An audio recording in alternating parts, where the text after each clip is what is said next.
जिला शिक्षा एवं प्रशिक्षण संस्थान काठ मुरादाबाद द्वारा नई राष्ट्रीय शिक्षा नीति 2020 विविध आयाम एवं संभावनाएं और चुनौतियों पर आधारित 3 दिवसीय ऑनलाइन वेबिनार के इस प्रथम दिवस पर मैं सोनू वर्मा जिला शिक्षा एवं प्रशिक्षण संस्थान काठ मुरादाबाद से आप सभी शिक्षक और शिक्षिकाओं का प्रशिक्षुओं का हार्दिक स्वागत और अभिनंदन करता हूं। इस नई राष्ट्रीय शिक्षा नीति 2020 के प्रथम दिवस पर आयोजक एवं संरक्षक डॉक्टर प्रवेश कुमार, उप शिक्षा निदेशक प्राचार्य जिला शिक्षा एवं प्रशिक्षण संस्थान काठ मुरादाबाद, सह आयोजक श्री वेदराम जी, वरिष्ठ प्रवक्ता जिला शिक्षा एवं प्रशिक्षण संस्थान काठ मुरादाबाद, सह आयोजक श्री राजीव रंजन कुमार मिश्र, वरिष्ठ प्रवक्ता जिला शिक्षा एवं प्रशिक्षण संस्थान काठ मुरादाबाद। इस वेबिनार के संयोजक एवं संचालक मैं स्वयं श्री सोनू वर्मा, प्रवक्ता संयोजक श्री विजेंद्र सिंह, प्रवक्ता सह संयोजक श्री आशुतोष त्यागी जी, प्रवक्ता तकनीकी सहायक श्री अनिल कुमार यादव, प्रवक्ता एवं श्री हंस कुमार, प्रवक्ता। वेबिनार के पर्यवेक्षक एवं मार्गदर्शक समस्त स्टाफ जिला शिक्षा एवं प्रशिक्षण संस्थान काठ मुरादाबाद आप सभी का हार्दिक स्वागत और अभिनंदन करती है।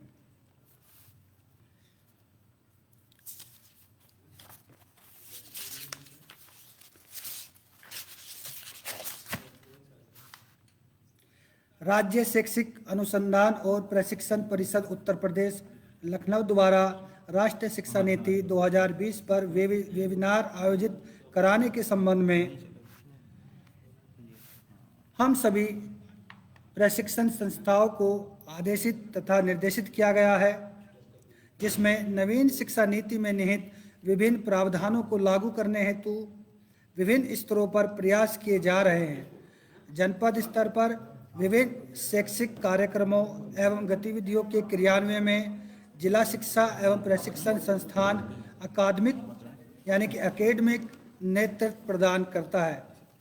अतः संस्थान के समस्त अधिकारियों एवं संकाय सदस्यों को अपने जनपद के शिक्षकों तथा अन्य हितधारकों को, व्यवसायिक, चिकित्सक, कृषक आदि को नई शिक्षा नीति 2020 के प्रावधानों से परिचित होने हेतु जिला शिक्षा एवं प्रशिक्षण संस्थान द्वारा जनपद स्तर पर 3 दिवसीय ऑनलाइन वेबिनार आयोजित किया जा रहा है। इस राष्ट्रीय नई शिक्षा नीति में विभिन्न प्रकार के पहलुओं पर, अध्यायों पर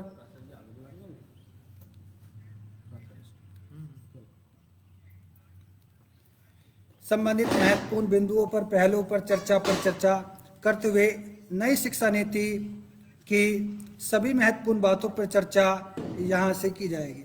उक्त वेबिनार के सफल संचालन एवं समन्वय हेतु समस्त दायी सदस्य प्रयासरत हैं कि इस वेबिनार को बहुत ही सुंदर तरीके से संचालित किया जाए।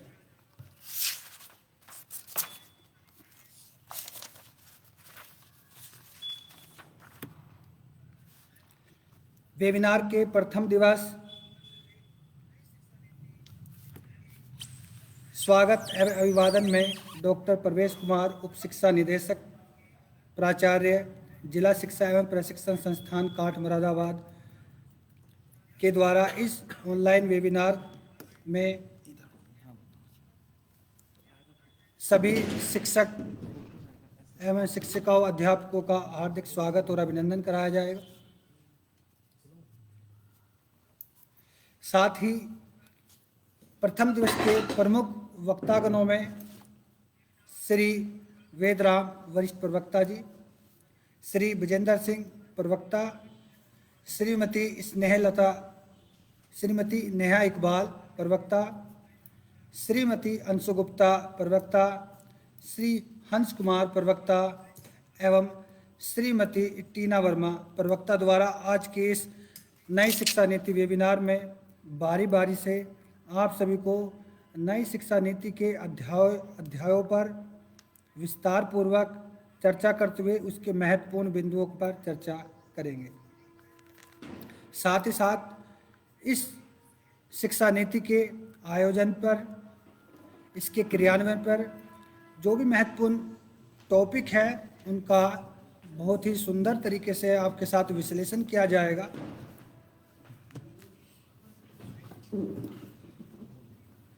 इस वेबिनार को सफल बनाने में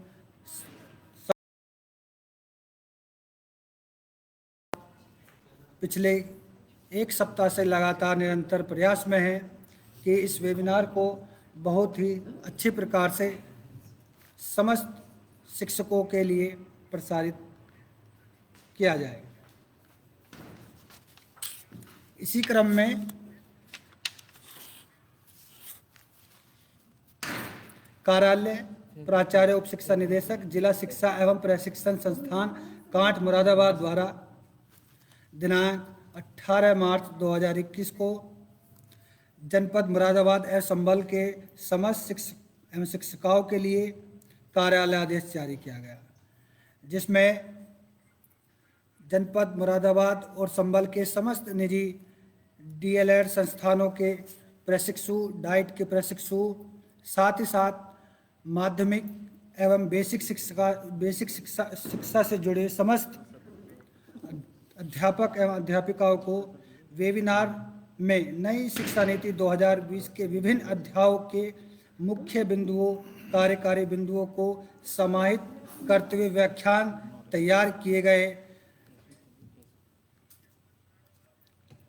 सभी प्रवक्तागण नई शिक्षा नीति विषय में बिंदुवार अपने व्याख्यान बारी बारी से देंगे। साथ ही साथ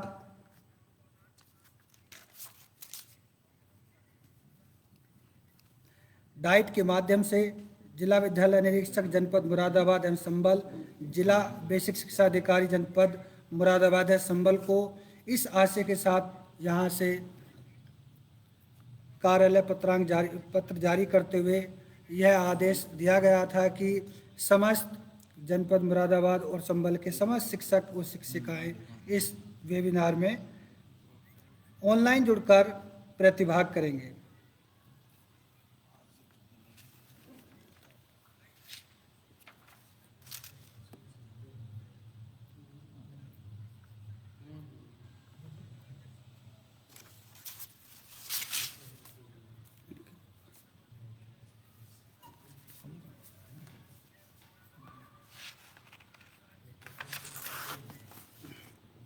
जैसा कि आप सब जानते हैं, विदित है कि भारत सरकार द्वारा 2020 में नई राष्ट्रीय शिक्षा नीति का क्रियान्वयन हेतु विभिन्न स्तरों पर उसके संचालन हेतु प्रत्येक राज्य में उसके प्रचार प्रसार हेतु विभिन्न प्रकार के प्रोग्राम संचालित किए जा रहे हैं। नई राष्ट्रीय शिक्षा नीति के भाग 1 में सर्वप्रथम स्कूली शिक्षा, जिसमें कि प्रारंभिक बाल्यावस्था, देखभाल और शिक्षा सीखने की नींव, अध्याय 1, अध्याय 2 में बुनियादी साक्षरता एवं संख्या ज्ञान सीखने के लिए एक तत्कालिक आवश्यकता और पूर्व शर्त, अध्याय 3 ड्रॉप आउट बच्चों की संख्या कम करना और सभी स्तरों पर शिक्षा की सार्वभौमिक पहुंच सुनिश्चित करना, अध्याय 4 में स्कूलों में पाठ्यक्रम और शिक्षण शास्त्र अधिगम समन्वय एकीकृत, आनंददायी और रुचिकर होना चाहिए।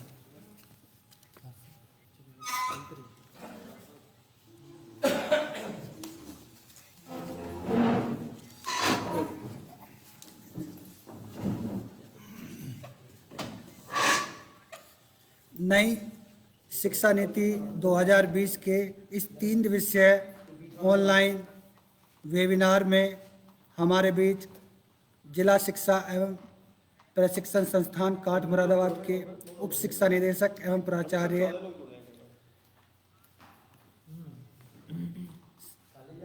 डॉक्टर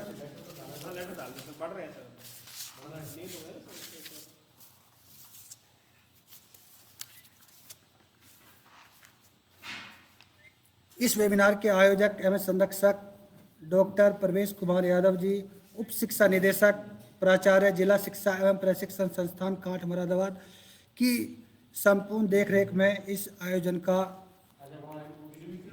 वेबिनार का आयोजन किया जा रहा है।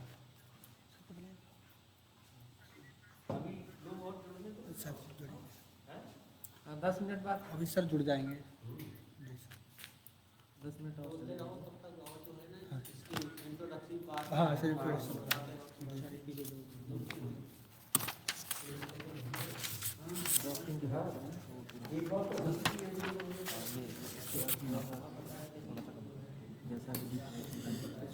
नई शिक्षा नीति के विषय में मैं बता रहा था कि इसके अध्याय और इसके विषय के उपलक्ष्य में शिक्षा नीति के अध्याय 5 में शिक्षक शिक्षा के विषय में विस्तार पूर्वक बताया गया है। अध्याय 6 में समतामूलक और समावेशी शिक्षा सभी के लिए अधिगम पर आधारित है। अध्याय 7 में स्कूल कॉम्प्लेक्स क्लस्टर के माध्यम से कुशल संसाधन और प्रभावी गवर्नेंस। अध्याय 8 में स्कूली शिक्षा के लिए मानक निर्धारण और प्रत्यायन।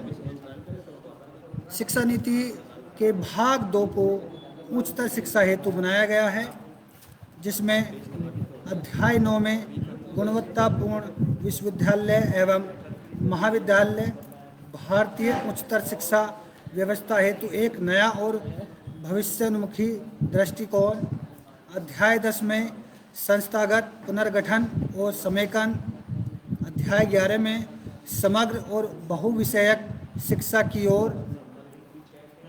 अध्याय 12 में सीखने के लिए अनुकूलतम वातावरण व छात्रों को सहयोग। अध्याय 13 में प्रेरित सक्रिय और सक्षम संकाय।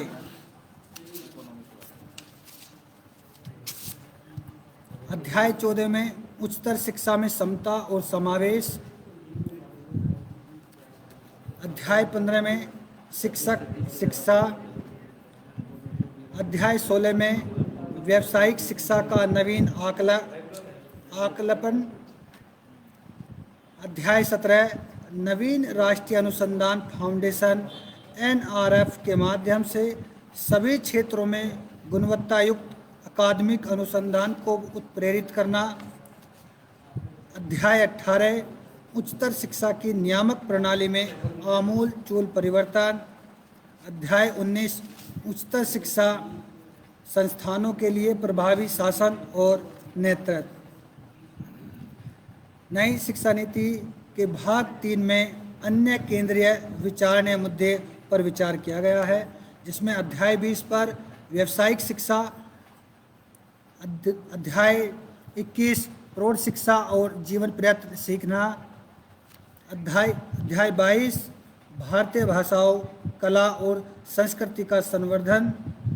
अध्याय 23 प्रौद्योगिकी का उपयोग एवं एकीकरण। अध्याय 24 ऑनलाइन और डिजिटल शिक्षा प्रौद्योगिकी का न्यायसम्मत उपयोग सुनिश्चित करना। नई शिक्षा नीति के भाग 4 में, जो कि क्रियान्वयन की रणनीति से संबंधित है, इसके अध्याय 25 यानी कि 25 में केंद्रीय शिक्षा सलाहकार बोर्ड का सशक्तिकरण किया गया है। अध्याय 26 में वित्त पोषण सभी के लिए वहनीय एवं गुणवत्तापूर्ण शिक्षा। अध्याय 27 जिसमें कि नई शिक्षा नीति के क्रियान्वयन हेतु बहुत ही बारीकी से विस्तार से वर्णन हुआ है। साथ ही इसके बाद प्रयुक्त संकेताक्षरों की सूची का वर्णन किया गया है।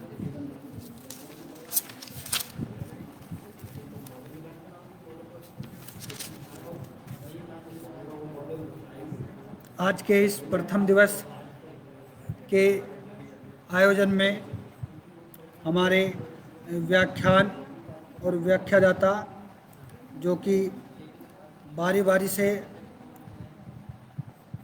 इस नई शिक्षा नीति के बारे में आपको विस्तार से बताएंगे, जिनमें श्री वेदराम वरिष्ठ प्रवक्ता प्रारंभिक बाल्यावस्था, देखभाल और शिक्षा सीखने की नींव पर विस्तार पूर्वक चर्चा करेंगे।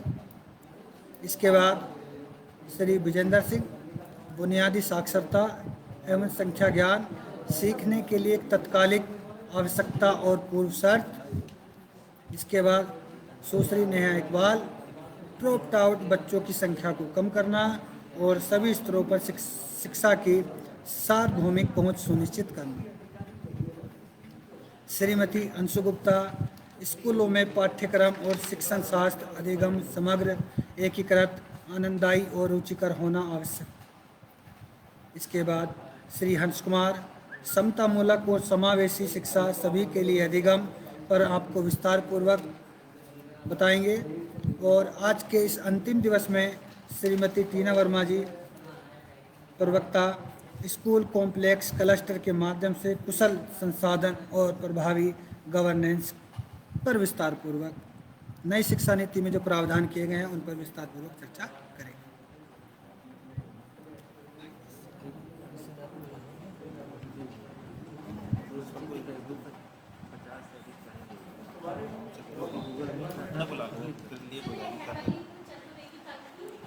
हेलो सर, ऐसा बुला लो क्योंकि ये वो है ना, फेसबुक पे तो बाद में भी देखते रहते हैं। हाँ, वहीं दे देते हैं, वहीं दे देते हैं। बैटरी चार्ज फिर देखा जाएगा। हाँ, बैटरी चार्ज। हाँ, थोड़ी देर बोलते हैं, ठीक है ना। इस लीड के कितने लीड लगाएं, ऐसे बोलते हैं, ऐसी भी आवाज़ चली जाएगी वैसे। चल रहा वो नहीं मिला सर,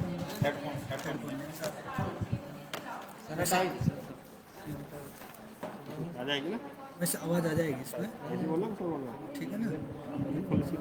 बिना लीड पर क्लियर नहीं ये लीड अच्छा सा लगेगा ना, अच्छा अच्छा क्या होता है।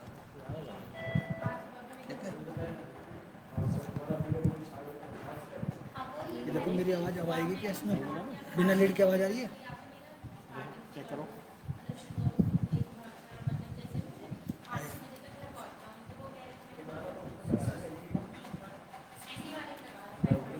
आ रही है ना आवाज़, आ रही है बिना लीड की, आ रही है ना, आ रही है। सही है।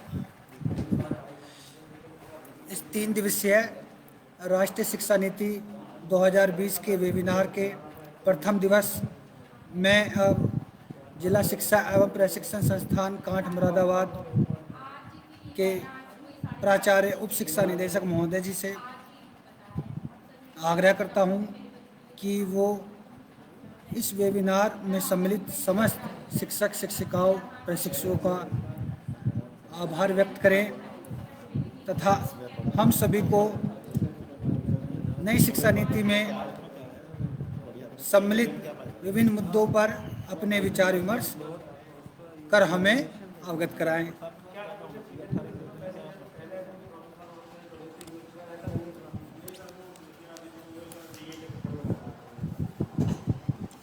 हमारे कौन जुड़े हैं? ये प्राइवेट कॉलेज वगैरह जो है? आप रेड डाल दीजिए। डीए वगैरह तो कहाँ से डीए की कोई व्यवस्था ही नहीं है। कहते हैं सीधा ही, वो तो कहते हैं कि ये नहीं है तो ऑन है इसमें, क्यों चालू है? राष्ट्रीय शिक्षा नीति पर आज इस गूगल मीट में आप सभी का स्वागत है। हम पिछली बार भी एक चर्चा जो है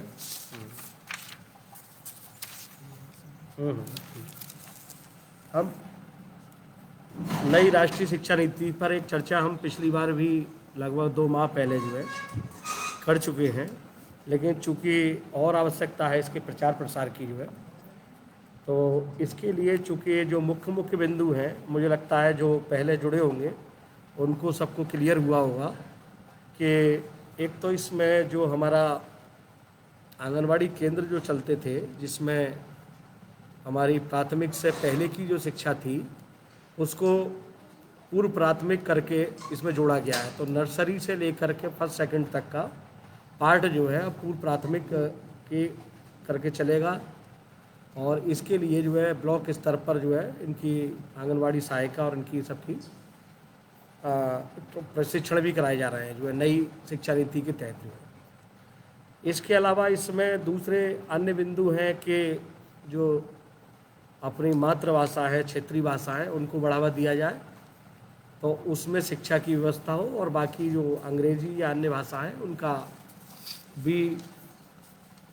उनको भी इंट्रोड्यूस किया जाए, लेकिन हमारी जो मातृभाषाओं में को बढ़ावा दिया जाए। साथ ही टेक्निकल और वोकेशनल जो प्रशिक्षण है जो है, या जो शिक्षा में जो कोर्स है उनको भी बढ़ावा दिया जाए। तो आज मैं इस गूगल मीट का जो है शुभारंभ करता हूं, और इसमें अभी जो है समय जो है आपका निर्धारित है। सभी अपने अपने टॉपिक पर जो है प्रवक्तागण जो है अन्य जो विशेषज्ञ हैं आपसे चर्चा करेंगे। धन्यवाद।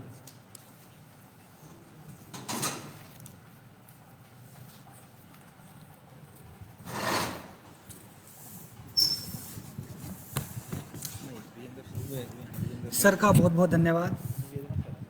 डॉक्टर प्रवेश कुमार जी, उप शिक्षा निदेशक प्राचार्य, जिला शिक्षा एवं प्रशिक्षण संस्थान कांठ मुरादाबाद द्वारा इस नई राष्ट्रीय शिक्षा नीति 2020 के प्रथम दिवस पर आप सभी का हार्दिक स्वागत और अभिनंदन करते हुए इस वेबिनार की शुरुआत की गई है। सर का एक बार पुनः जो है धन्यवाद।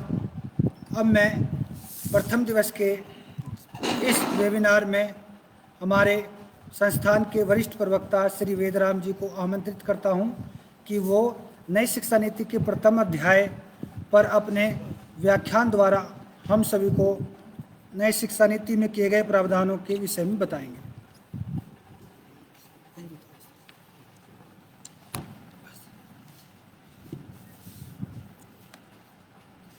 वर्तमान परिदृश्य में राष्ट्रीय शिक्षा नीति 2020 के क्रियान्वयन हेतु हमारी वर्तमान सरकार द्वारा इसमें व्यापक परिवर्तन और अनेक महत्वपूर्ण घटकों का समावेश किया गया है। इसके लिए यह आवश्यक है कि इसकी पहुंच प्रत्येक जन नागरिक तक हो सके और इसका क्रियान्वयन भली भांति सुनिश्चित हो सके, ताकि इस राष्ट्रीय शिक्षा नीति 2020 का जो मूल उद्देश्य और जो मूल लक्ष्य है उसकी प्राप्ति हो सके। वर्तमान में 3 से 6 वय वर्ग की उम्र के बच्चे हमारी जो 10+2 जो प्रणाली है उसमें शामिल नहीं हैं, क्योंकि 6 वर्ष के बच्चों को कक्षा 1 में प्रवेश दिया जाता है। नए जो हमारी जो ढांचा है वो 5+3+3+4 में 3 वर्ष के बच्चों को भी शामिल कर प्रारंभिक बाल्यावस्था देखभाल और शिक्षा की एक मजबूत बुनियाद को शामिल किया गया है, जिससे आगे चलकर बच्चों का विकास बेहतर हो, ये बेहतर उपलब्धियां हासिल कर सकें और खुशहाल हो सकें। उनका जो शैक्षिक जो नींव है वो भी मजबूत हो सके और आगे चलकर उसका जो परिणाम है वो सुखद हो और अधिक से अधिक वो शैक्षिक उन्नयन की ओर अग्रसर हो सके। जैसा कि आप अवगत हैं कि बच्चों के मस्तिष्क का 85% विकास 6 वर्ष की अवस्था से पूर्व ही हो जाता है। बच्चों के मस्तिष्क के उचित विकास और शारीरिक वृद्धि को सुनिश्चित करने के लिए उसके आरंभिक 6 वर्षों को महत्वपूर्ण माना जाता है।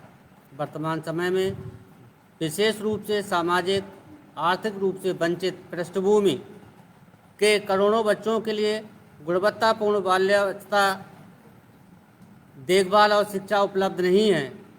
इसलिए ईसीसी में निवेश करने से इसकी पहुंच देश के सभी बच्चों तक हो सकती है, जिससे सभी बच्चों को शैक्षिक प्रणाली में भाग लेने और तरक्की करने के समान अवसर उपलब्ध हो सके। ईसीसी संभवतः समता स्थापित करने में सबसे शक्तिशाली माध्यम हो सकता है। प्रारंभिक बाल्यावस्था विकास देखभाल के लिए गुणवत्तापूर्ण शिक्षा के सार्वभौमिक प्रावधान को जल्द से जल्द निश्चय ही वर्ष 2030 से पूर्व उपलब्ध किया जाना चाहिए, ताकि ये सुनिश्चित किया जा सके कि पहली कक्षा में प्रवेश पाने वाले सभी बच्चे स्कूली शिक्षा के लिए पूर्ण रूप से तैयार हो सकें।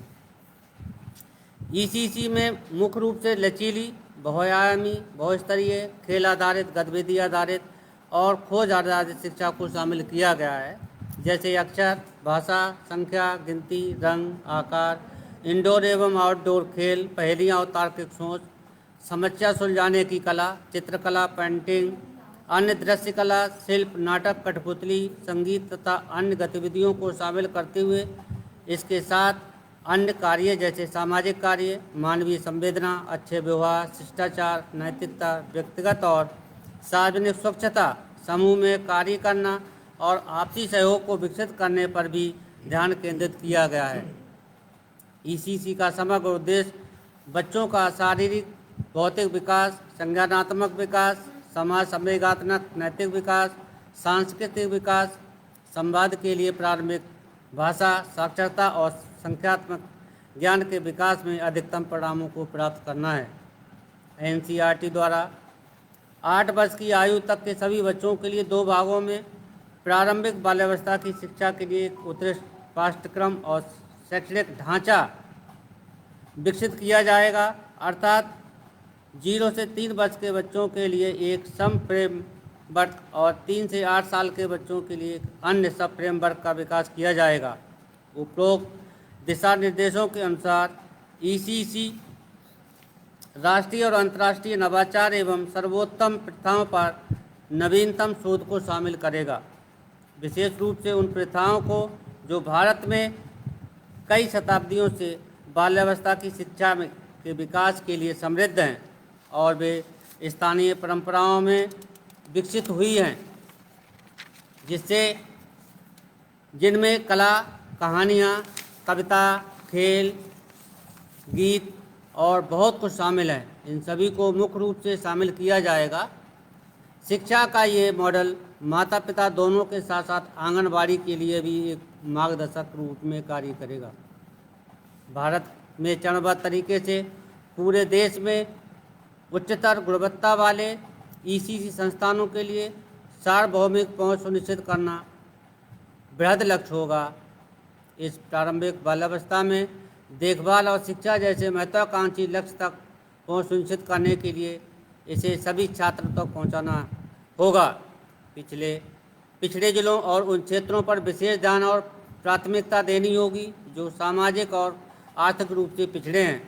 विस्तृत और सशक्त ईसीसी संस्थानों द्वारा ईसीसी प्रणाली को लागू किया जाएगा, जिसमें पहले से काफ़ी विस्तृत और सशक्त रूप से अकेले चल रहे आंगनबाड़ियों के माध्यम से प्राथमिक विद्यालयों के साथ साथ स्थित आंगनबाड़ियों के माध्यम से पूर्व प्राथमिक विद्यालयों जो कम से कम 5 से 6 वर्ष पूरा करेंगे और प्राथमिक विद्यालयों के साथ स्थित हैं, इनके माध्यम से अकेले चल रहे प्री स्कूल के माध्यम से इसे लागू किया जाएगा। ये सभी विद्यालय ईसीसी के पाठ्यक्रम और शिक्षण में प्रशिक्षित कर्मचारियों, शिक्षकों को भर्ती करेंगे। प्रारंभिक बाल्यावस्था देखभाल और शिक्षा की सार्वभौमिक पहुंच के लिए आंगनबाड़ी केंद्रों को उच्चतर गुणवत्ता के बुनियादी ढांचे, खेल के उपकरण और पूर्ण रूप से प्रशिक्षित आंगनबाड़ी कार्यकर्ता शिक्षकों के साथ सशक्त बनाया जाएगा। प्रत्येक आंगनबाड़ी में समृद्ध शिक्षा के वातावरण के साथ अच्छी तरह से डिजाइन किया हुआ हवादार, बाल सुलभ और निर्मित भवन होगा। आंगनबाड़ी केंद्रों में बच्चे गतिविधि से भरे पर्यटन करेंगे और अपने स्थानीय प्राथमिक स्कूलों के शिक्षकों और छात्रों से मिलेंगे ताकि आंगनबाड़ी केंद्रों से प्राथमिक स्कूलों में संक्रमण को सुचारू बनाया जा सके। आंगनबाड़ियों को स्कूल परिसरों, समूहों में पूरी तरह से एकीकृत किया जाएगा और आंगनबाड़ी बच्चों, माता पिता और स्कूलों को स्कूल के विभिन्न कार्यक्रमों में परस्पर भाग लेने के लिए आमंत्रित किया जाएगा। ये परिकल्पना की गई है कि 5 वर्ष की आयु से पहले हर बच्चा एक प्रारंभिक कक्षा या बाल वाटिका जो कि कक्षा 1 से पहले है में स्थानांतरित हो जाएगा, जिसमें एक ईसीसी योग शिक्षक है। तैयारी कक्षा में सीखने को मुख्य रूप से खेल आधारित शिक्षा पर आधारित होना चाहिए, जिसमें संज्ञानात्मक, भावात्मक और शारीरिक क्षमताओं और प्रारंभिक साक्षरता और ज्ञान संख्या ज्ञान विकसित करने पर ध्यान केंद्रित किया जाएगा। दोपहर के भोजन कार्यक्रम को प्राथमिक विद्यालय के साथ साथ तैयारी कक्षाओं तक भी विस्तारित किया जाना चाहिए। स्वास्थ्य के विकास की निगरानी और जांच परीक्षण जो आंगनबाड़ी व्यवस्था में उपलब्ध हैं, उसे प्राथमिक स्कूलों की तैयारी कक्षाओं के छात्रों को भी उपलब्ध कराया जाएगा। ईसीसी शिक्षकों के शुरुआती कैडर को तैयार करने के लिए आंगनबाड़ी कार्यकर्तियों शिक्षकों को एनसीईआरटी द्वारा विकसित पाठ्यक्रम शिक्षण शास्त्र फ्रेमवर्क के अनुसार एक व्यवस्थित तरीके से प्रशिक्षण दिया जाएगा। 10+2 और उससे अधिक योग्यता वाले आंगनबाड़ी कार्यकर्ती शिक्षक को ईसीसी में 6 महीने का प्रमाण पत्र कार्यक्रम कराया जाएगा और कम शैक्षणिक योग्यता रखने वालों को 1 वर्ष का डिप्लोमा पाठ्यक्रम के साथ कार्यक्रम कराया जाएगा, जिसमें प्रारंभिक साक्षरता संख्या और ईसीसी के अन्य प्रासंगिक पहलुओं को भी शामिल किया जाएगा। इन कार्यक्रमों को डिजिटल दूरस्थ माध्यम से डीटीएच चैनलों के साथ साथ स्मार्टफोन के माध्यम से चलाया जा सकता है, जिससे शिक्षकों को अपने वर्तमान कार्य में न्यूनतम व्यवधान के साथ ईसीसी योग्यता प्राप्त करने में सहूलियत मिल पाएगी। आंगनबाड़ी कार्यकर्ताओं शिक्षकों के ईसीसी प्रशिक्षण को शिक्षा विभाग के क्लस्टर रिसोर्स सेंटर द्वारा मेंटर किया जाएगा और निरंतर मूल्यांकन के लिए कम से कम एक मासिक कक्षा भी चलाएगा।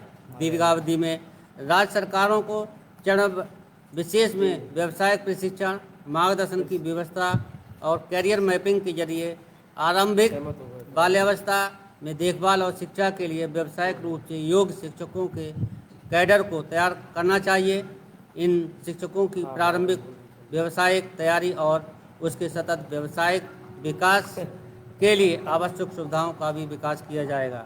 ईसीसी को चरणबद्ध तरीके से आदिवासी बहुल क्षेत्रों की आश्रमशालाओं में भी शुरू किया जाएगा। आश्रमशालाओं में ईसीसी को एकीकृत करने और इसे लागू करने की प्रक्रिया ऊपर दिए गए विवरण के अनुसार ही जैसी होगी। ईसीसी पाठ्यक्रम और शिक्षण विधि की जिम्मेदारी मानव संसाधन विकास मंत्रालय की होगी, तक प्राथमिक विद्यालयों के माध्यम से पूर्व प्राथमिक विद्यालय तक इसकी निरंतरता सुनिश्चित की जा सके और शिक्षा के मूलभूत पहलुओं पर ध्यान केंद्रित किया जा सके। प्रारंभिक बाल्यावस्था देखभाल और शिक्षा पाठ्यक्रम की आयोजना और क्रियान्वयन मानव संसाधन विकास मंत्रालय, महिला और बाल विकास, स्वास्थ्य और परिवार कार्य मंत्रालय और जनजातीय कार्य मंत्रालय द्वारा संयुक्त रूप से किया जाएगा। स्कूली शिक्षा में प्रारंभिक बाल्यावस्था देखभाल और शिक्षा के सुचारू एकीकरण एवं सतत मार्गदर्शन के लिए एक विशेष संयुक्त कार्यबल का गठन किया जाएगा। इस हेतु वर्तमान में अनेक स्तर पर बृहद कार्यक्रम संचालित किए जा रहे हैं और हमारी जो प्रारंभिक शिक्षा है इसके लिए अनेक जो प्रशिक्षण कार्यक्रम हैं वो कड़ी में आयोजित किए जा रहे हैं। धन्यवाद।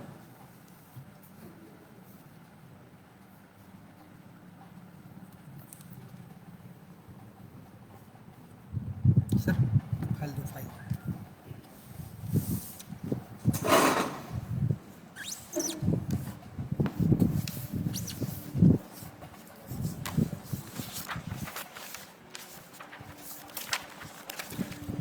सर का बहुत बहुत धन्यवाद। श्री वेदराम, वरिष्ठ प्रवक्ता, जिला शिक्षा एवं प्रशिक्षण संस्थान कांट मुरादाबाद द्वारा राष्ट्रीय शिक्षा नीति 2020 पर प्रारंभिक बाल्यावस्था देखभाल और शिक्षा सीखने की नींव पर बहुत ही विस्तार पूर्वक हमारे बीच राष्ट्रीय शिक्षा नीति में किए गए प्रावधानों का बहुत ही सुंदर तरीके से प्रस्तुतिकरण किया गया तथा सरकार द्वारा सुझाए गए कार्यक्रम क्रियान्वयन हेतु अपने सुझाव बताए। सर ने बहुत ही अच्छी प्रस्तुति पेश की। सर ने हमें ये भी अवगत कराया कि किस प्रकार केंद्र सरकार शिक्षा के स्तर को बढ़ा रही है, साथ ही साथ केंद्र सरकार द्वारा प्रारंभिक शिक्षा तथा बुनियादी शिक्षा में किस प्रकार से फेरबदल कर रही है। अब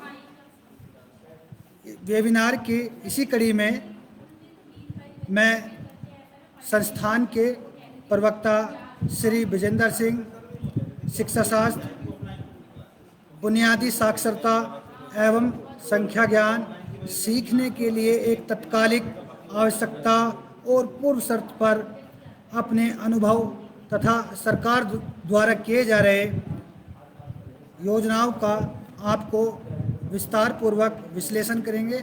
मैं आमंत्रित करता हूं श्री विजेंद्र सिंह, प्रवक्ता शिक्षा शास्त्र।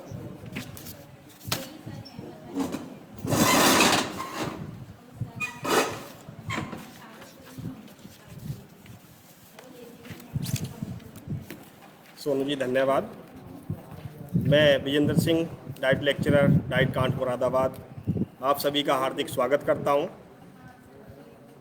आज हम डाइट कांट मुरादाबाद की तरफ से आयोजित 3 दिवसीय ऑनलाइन वेबिनार, जिसका विषय राष्ट्रीय शिक्षा नीति, विविध आयाम, संभावनाओं और चुनौतियां विषय पर हम आयोजित कर रहे हैं। ये राष्ट्रीय शिक्षा नीति 2020 स्वतंत्रता के बाद हमारे देश की तीसरी राष्ट्रीय शिक्षा नीति है। इससे पूर्व जो है सन 1968 में प्रथम राष्ट्रीय शिक्षा नीति आई, उसके बाद 1986 में राष्ट्रीय शिक्षा नीति आई। उसके 34 वर्ष बाद यानी कि 2020 में भारत में तृतीय राष्ट्रीय शिक्षा नीति आई है, जिसका कि क्रियान्वयन 2021 में किया जाना है। बहुत से नए बदलाव हुए हैं इस राष्ट्रीय शिक्षा नीति में। आज के वर्तमान परिप्रेक्ष्य को देखते हुए बहुत सी संभावनाएं, विविध आयाम और उन संभावनाओं के लिए क्या क्या चुनौतियां हो सकती हैं, उनको ध्यान में रखते हुए ये जो है 3 दिवसीय ऑनलाइन वेबिनार आयोजित किया गया है, ताकि हमारे शिक्षा जगत से जुड़े हुए सभी सदस्य, शिक्षक, शिक्षाविद, जो भी हमारे समस्याएं हैं शिक्षा के क्षेत्र से जुड़ी हुई या इस नई राष्ट्रीय शिक्षा नीति को क्रियान्वित करने में जो भी नई नई समस्याएं आएंगी, उनको समझें और उन समस्याओं के समाधान के लिए प्रयास करें। सर्वप्रथम बात करते हैं कि नई राष्ट्रीय शिक्षा नीति की संरचना क्या है। इससे पूर्व की जो हमारी राष्ट्रीय शिक्षा नीति 1986 रही है, उसमें राष्ट्रीय शिक्षा नीति में जो स्कूली शिक्षा की संरचना है वो 10+2 है, यानी कि कक्षा 10 तक की शिक्षा, उसके बाद जो है +2 यानी कि इंटरमीडिएट की शिक्षा। लेकिन नई राष्ट्रीय शिक्षा नीति की जो संरचना है वो है 5+3+3+4, यानी कि इसमें ECCE की जो व्यवस्था की गई है 1986 की शिक्षा राष्ट्रीय शिक्षा नीति में, उसको एक कदम आगे बढ़ते हुए कक्षा 1 और कक्षा 2 की कक्षाओं को जो है पूर्व प्राथमिक शिक्षा में शामिल कर दिया गया है। यानी कि कक्षा 3 वर्ष की आयु से लेकर 8 वर्ष की आयु के बच्चे जो हैं पूर्व प्राथमिक शिक्षा में इनरोल्ड होंगे, और कक्षा 3 और 3, 4 और 5 यानी कि 3 कक्षाओं को जो है प्राथमिक शिक्षा में शामिल किया गया है। 6, 7, 8 को यानी कि 3 साल की शिक्षा व्यवस्था को जो है अपर प्राइमरी शामिल किया गया है, और उसके +4 को जो है सेकेंडरी एजुकेशन में शामिल किया गया है। और इसकी जो राष्ट्रीय शिक्षा नीति की जो सबसे अच्छी बात है या एक जो बहुत बड़ा बदलाव है वो है मल्टीपल एंट्री और मल्टीपल एग्जिट की बात है। इससे पूर्व की शिक्षा व्यवस्थाओं में हमारे क्या रहा है कि कोई भी कोर्स अगर मान लिया, जैसे हमारा ग्रेजुएशन का कोर्स है 3 इयर्स कोर्स है, अगर कोई 2 इयर्स कंप्लीट करके अगर आगे नहीं पढ़ाई कर पाता है तो उसके 2 साल बेकार हो जाते थे। लेकिन नई राष्ट्रीय शिक्षा नीति में ये व्यवस्था की गई है कि जितना वो अचीव कर ले उस स्टूडेंट को उतने ही अचीवमेंट का एक सर्टिफिकेट दे दिया जाए। जैसे कि ग्रेजुएशन में अगर कोई 1 साल की पढ़ाई सफलतापूर्वक पूर्ण कर लेता है तो उसको जो है सर्टिफिकेट दे दिया जाएगा। अगर वो 2 साल की अपनी पढ़ाई पूर्ण कर लेता है तो उसको डिप्लोमा दिया जाएगा। अगर 3 साल की वो अपनी पढ़ाई पूरी कर लेता है तो उसको जो है डिग्री दे दी जाएगी ग्रेजुएशन की। और इसके साथ अगर वो 1 साल और एक्स्ट्रा अगर अपनी पढ़ाई जारी रखता है ग्रेजुएशन के लिए तो उसको डिग्री विद रिसर्च की डिग्री दी जाएगी। इसी में हम बात करते हैं बुनियादी साक्षरता एवं संख्या ज्ञान की। जैसा कि हम सभी अवगत हैं कि हमारी राष्ट्रीय शिक्षा नीति 1968 में भी 1986 में भी गुणवत्तापूर्ण स्कूली शिक्षा की बात होती रही है, लेकिन जैसा कि हम सभी जानते हैं कि आज के परिप्रेक्ष्य में भी जो है पूर्ण रूप से गुणवत्तापूर्ण शिक्षा सभी बच्चों तक पहुंच सुलभ नहीं हो पाई है। सभी विद्यालयों के छात्रों द्वारा पढ़ने और लिखने और संख्याओं के साथ कुछ बुनियादी संक्रियाएं करने की क्षमता आगे की स्कूली शिक्षा में और जीवन भर सीखते रहने की बुनियाद रखती है। यानी कि बच्चे जो भी बेसिकली प्री प्राइमरी एजुकेशन में सीखते हैं वो एक बुनियाद है सीखने की, साक्षरता की, पढ़ने लिखने की, सामान्य अंकगणित की।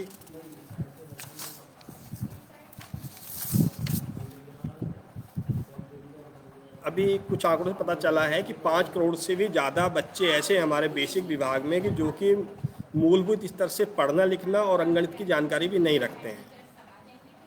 इसी को ध्यान में रखते हुए नई राष्ट्रीय शिक्षा नीति में MHRD यानी कि मानव संसाधन विकास मंत्रालय के अंतर्गत जो है राष्ट्रीय मिशन स्थापित करने की बात की गई है, ताकि बच्चों को मूलभूत स्तर तक पढ़ना लिखना और अंकगणित की जानकारी दी जा सके। और इस स्तर को प्राप्त करने का जो लक्ष्य रखा गया इस राष्ट्रीय शिक्षा नीति में वो रखा गया है 2025, यानी कि 2025 तक सभी बच्चों को मूलभूत स्तर तक पढ़ना लिखना आ जाए और उनको अंकगणित की जानकारी हो जाए। इस लक्ष्य को प्राप्त करने के लिए राष्ट्रीय शिक्षा नीति 2020 में जो व्यवस्था की गई है वो की गई है PTR का जो रेशियो है वो 30:1 की बात की गई है, यानी कि 30 बच्चों पे एक टीचर की व्यवस्था की गई है। पीपल टीचर रेशियो जो होगा वो होगा 30:1। लेकिन इसके साथ ही नई राष्ट्रीय शिक्षा नीति में ये भी व्यवस्था की गई है कि जो पिछड़े हुए क्षेत्र हैं, आर्थिक रूप से पिछड़े हुए क्षेत्र हैं या सामाजिक रूप से जो पिछड़े हुए क्षेत्र है वहाँ पर जो PTA रेशियो होगा यानी कि पीपल टीचर रेशियो जो होगा वो 25 और 1 का रेशियो रखा जाएगा, यानी 25 बच्चों पे एक टीचर की व्यवस्था की जाएगी।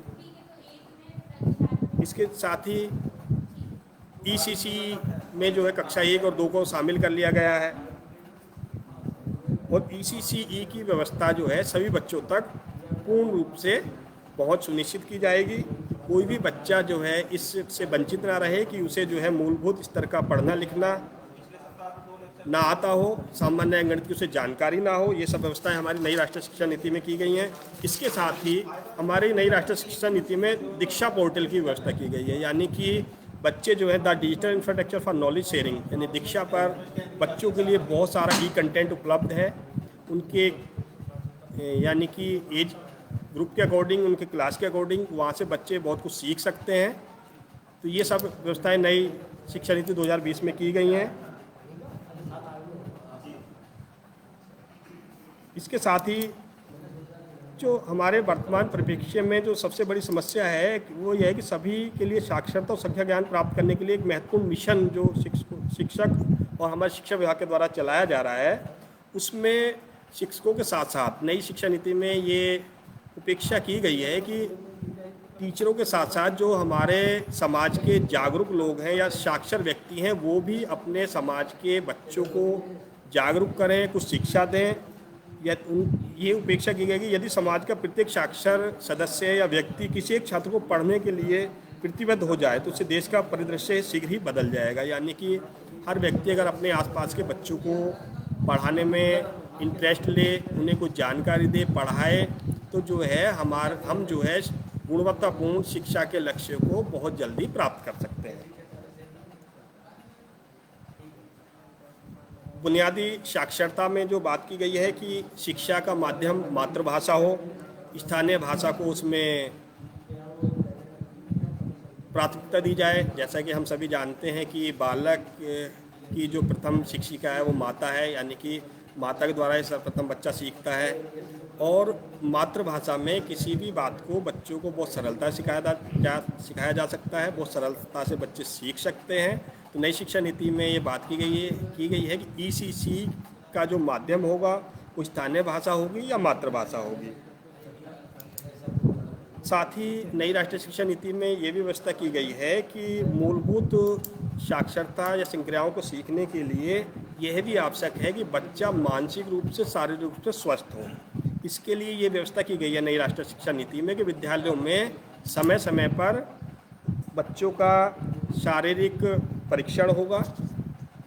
अगर बच्चों में किसी भी तरीके की शारीरिक कुपोषण या शारीरिक कमजोरी होगी तो उसको दूर किया जाएगा, ताकि बच्चा जो है बहुत अच्छे से ज्ञान को प्राप्त कर सके और जो हमारी राष्ट्रीय शिक्षा नीति के जो उद्देश्य निर्धारित किए गए हैं या लक्ष्य निर्धारित किए गए हैं उनको वो प्राप्त कर सके।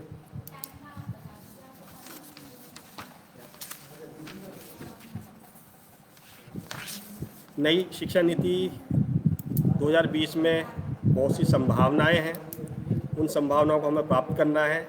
संभावना के साथ साथ बहुत सारी चुनौतियां भी हैं। इसी के साथ मैं अपना सेशन कंप्लीट करता हूं। आप सभी का बहुत बहुत धन्यवाद। मैं आमंत्रित करना चाहूँगा श्री सोनू जी को, प्रवक्ता डाइट कांत मुरादाबाद। धन्यवाद।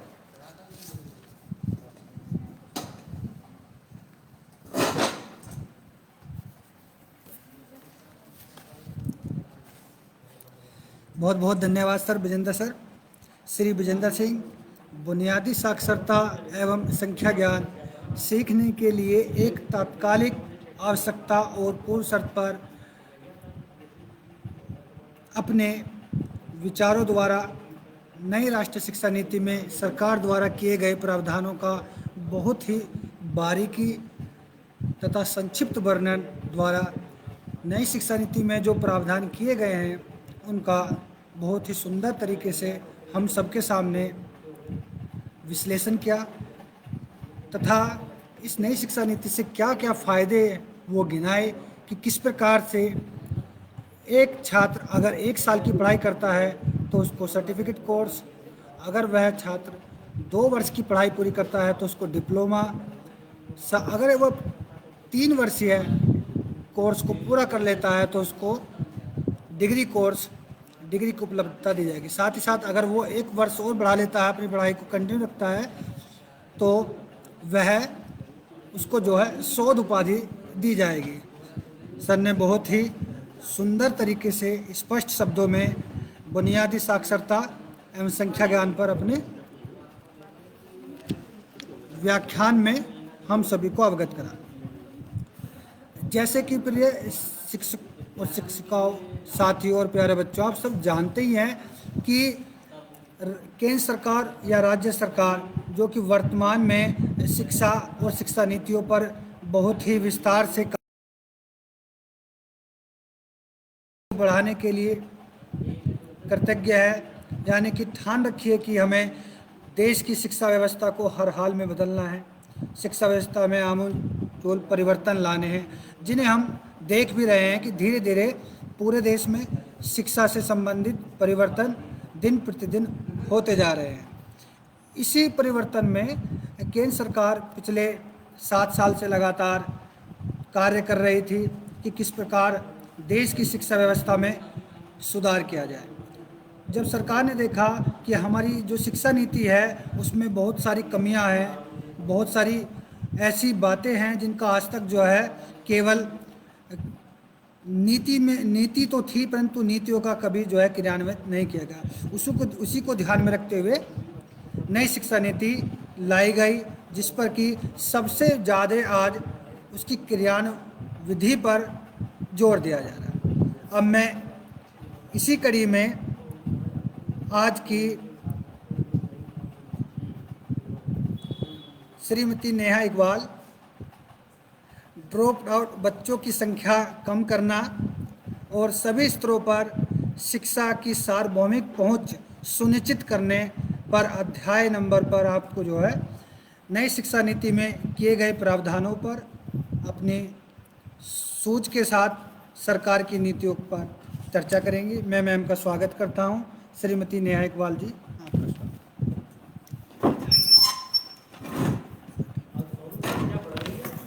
हाँ सर, धन्यवाद सोनू सर। 24-32 से आदरणीय प्राचार्य डॉक्टर प्रवेश कुमार जी, वरिष्ठ प्रवक्ता श्री वेदराम जी, श्री राजीव रंजन मिश्र जी, मेरे समस्त प्रवक्ता साथी एवं इस वेबिनार में शामिल समस्त श्रोतागण, आप सबको नमस्कार। इस वेबिनार में आप लोगों का हार्दिक अभिनंदन है। जैसा कि आप सब जानते हैं कि आज से 3 दिवसीय वेबिनार का शुभारंभ हुआ है। मैं डॉक्टर नेहा इकबाल इस वेबिनार में आप लोगों को नई राष्ट्रीय शिक्षा नीति 2020 के अध्याय 3 के अंतर्गत ड्रॉप आउट से संबंधित दिए गए विचारों के बारे में बताऊंगी। लेकिन उससे पहले ड्रॉप आउट क्या है और इसके क्या कारण हैं, इस विषय में बताना चाहती हूँ ताकि ड्रॉप आउट की समस्या को बेहतर ढंग से समझा जा सके। ड्रॉप आउट का अर्थ होता है छोड़ा हुआ, बाहर निकाला हुआ आदि। शिक्षा के अंतर्गत ये शब्द बच्चों के असमय विद्यालय छोड़ देने के लिए प्रयोग होता है। ड्रॉप आउट कोई नई अवधारणा नहीं है। भारत में असमय विद्यालय छोड़ने या स्कूल ड्रॉप आउट की प्रवृत्ति पहले से ही रही है, या यूं कहें कि समस्या रही है।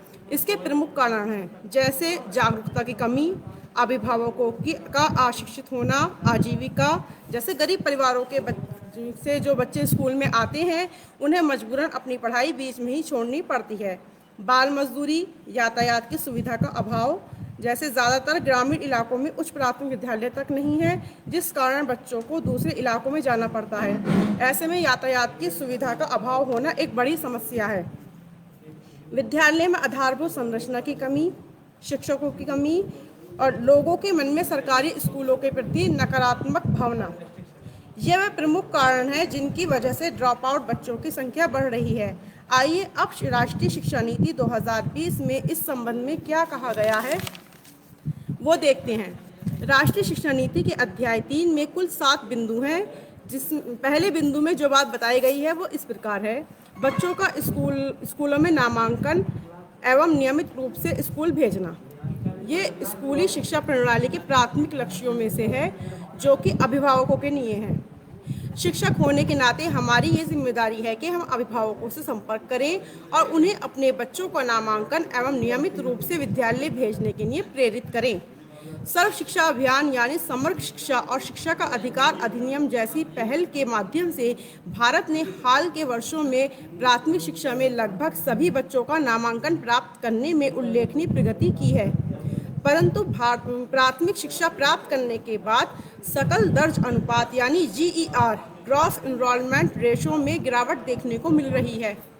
इस बिंदु में कुछ आंकड़े भी दिए गए हैं, जैसे कक्षा 6 से 8 का GER 90.9% है और कक्षा 9 से 10 का GER 79.3% है। कक्षा 11 से 12 का GER 56.5% है। अब आप देख सकते हैं कि किस तरह से ये GER कम होता जा रहा है। जैसे छोटे क्लास में बच्चों का GER ज़्यादा है तो वो आगे चलकर क्लास में कम होता जा रहा है। वर्ष 2017-18 में NSSO के 75वें राउंड हाउस होल्ड सर्वे के अनुसार 6 से 17 वर्ष आयु के विद्यालय न जाने वाले बच्चों की संख्या 3.22 करोड़ है। ऐसे में देश की सर्वोच्च प्राथमिकता जो है वो इन बच्चों को पुनः शिक्षा प्रणाली में वापस लाना होगी। 2030 तक पूर्व प्राथमिक से कक्षा 12 में 100% सकल नामांकन अनुपात प्राप्त करने के लक्ष्य के साथ आगे बढ़ने और भविष्य में छात्रों की ड्रॉप आउट दर भी कम करने की बात कही गई है कि आगे भी बच्चे ड्रॉप आउट ज़्यादा ना हो। इसके साथ ही व्यावसायिक शिक्षा सहित देश के सभी बच्चों को सार्वभौमिक पहुंच और अवसर प्रदान करने के लिए एक ठोस राष्ट्रीय प्रयास करने की योजना भी है।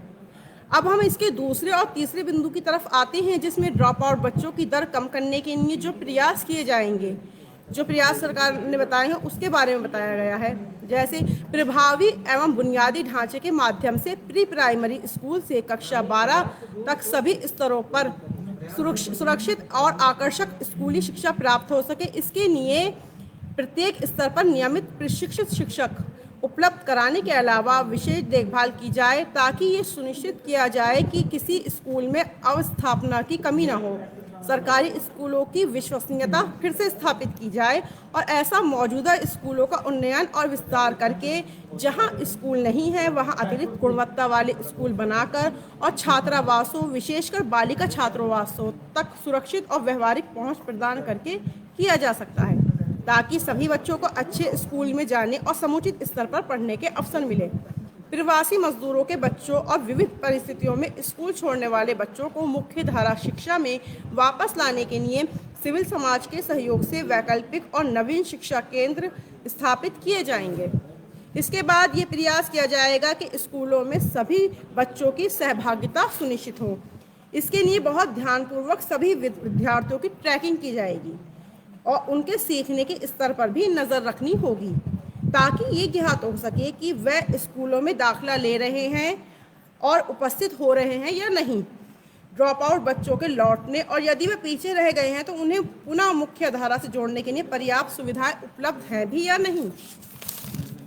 फाउंडेशनल स्टेज से लेकर कक्षा 12 तक की स्कूली शिक्षा के जरिए 18 वर्ष की आयु तक सभी बच्चों को समान गुणवत्ता वाली शिक्षा प्रदान करने के लिए बुनियादी सुविधाएं उपलब्ध कराई जाएंगी। प्रशिक्षित शिक्षकों और कार्मिकों की भर्ती विद्यालय में की जाएगी, जिससे शिक्षक हमेशा छात्रों और उसके अभिभावकों के साथ संपर्क में रह सके। जैसा कार्मिक की भर्ती से ये फायदा होगा कि शिक्षक विद्यालय में स्वतंत्र रूप से शिक्षण कार्य कर सकेंगे। छात्रों को पढ़ाने के अलावा उनके ऊपर जो विद्यालय संबंधी अतिरिक्त भार है, अब वो अतिरिक्त भार नहीं रहेगा। इन प्रयासों के बाद चौथे बिंदु में कहा गया है कि जब एक बार विद्यालय का संरचनात्मक ढांचा और बच्चों की भागीदारी सुनिश्चित हो जाए तो कक्षा की गुणवत्ता को सुनिश्चित करने के लिए काम करना होगा और छात्रों को कक्षा से जोड़े रखना एक महत्वपूर्ण कार्य होगा, ताकि छात्र, विशेष रूप से लड़कियां और सामाजिक एवं आर्थिक रूप से वंचित समूहों के विद्यार्थी और उनके माता पिता स्कूल में भागीदारी के प्रति अपनी रुचि न खोएं। अब हम 5वें बिंदु की तरफ आते हैं, जिसमें बताया गया है कि सामाजिक एवं आर्थिक रूप से वंचित समूहों पर विशेष जोर देते हुए सभी छात्रों को सीखने में मदद करने के लिए स्कूली शिक्षा के दायरे को व्यापक बनाना होगा, ताकि औपचारिक और अनौपचारिक शिक्षा के अंदर सीखने के विभिन्न रास्ते उपलब्ध हो सकें। भारत के उन युवाओं के लिए जो किसी संस्थान में नियमित रूप से अध्ययन नहीं कर सकते, national institute of open schooling और राज्यों के ओपन स्कूलों द्वारा प्रस्तुत ओपन एंड डिस्टेंस लर्निंग कार्यक्रम का विस्तार किया जाएगा, ताकि ऐसे युवाओं की सीखने की आवश्यकताओं को पूरा किया जा सके। इस तरह से हम अपनी शिक्षा को घर रहकर भी पूरा कर सकेंगे। इस अध्याय के 6ठे बिंदु में स्कूलों के निर्माण हेतु रणनीति बनाई गई है, जैसे सरकारी एवं गैर सरकारी संस्थाओं के लिए विद्यालयों के निर्माण संबंधी नियमों को हल्का बनाया जाएगा, जो कि संस्कृति, भूगोल और सामाजिक संरचना के आधार पर आधारित होंगे। आखिरी बिंदु में बच्चों के अधिगम सुधार में भूतपूर्व विद्यार्थियों और समुदाय के स्वयंसेवी प्रयासों को प्रोत्साहित करने की बात कही गई है, जिनके द्वारा कुछ कार्य को सफल बनाया जाएगा, जैसे स्कूलों में एक बच्चे के लिए ट्यूटरिंग, साक्षरता शिक्षण और अन्य मदद हेतु अतिरिक्त कक्षाएं आयोजित करना, शिक्षकों के शिक्षण में मार्गदर्शन और मदद उपलब्ध कराना, विद्यार्थियों को व्यवसाय संबंधी मार्गदर्शन देना, प्रौढ़ शिक्षा केंद्रों में प्रौढ़ शिक्षा साक्षरता में सहयोग करना आदि। इन कार्यों के लिए स्कूल के भूतपूर्व विद्यार्थियों और स्थानीय समुदाय के स्वस्थ वरिष्ठ नागरिकों से मदद ली जाएगी और साथ ही साक्षर स्वयंसेवकों, रिटायर्ड वैज्ञानिकों, सरकारी अर्ध सरकारी कर्मचारियों, शिक्षाविदों, भूतपूर्व विद्यार्थियों का एक डेटाबेस भी तैयार किया जाएगा। अतः अंत में मैं बस इतना ही कहना चाहूँगी कि राष्ट्रीय शिक्षा नीति 2020 के अध्याय 3 में जिस प्रकार बिंदुवार ड्रॉप आउट बच्चों की संख्या कम करने और सभी स्तरों पर शिक्षा की सार्वभौमिक पहुंच सुनिश्चित करने के लिए जो रणनीतियां बनाई गई हैं, उन पर यदि अमल किया जाए तो ड्रॉप आउट की समस्या का काफ़ी हद तक समाधान हो सकेगा।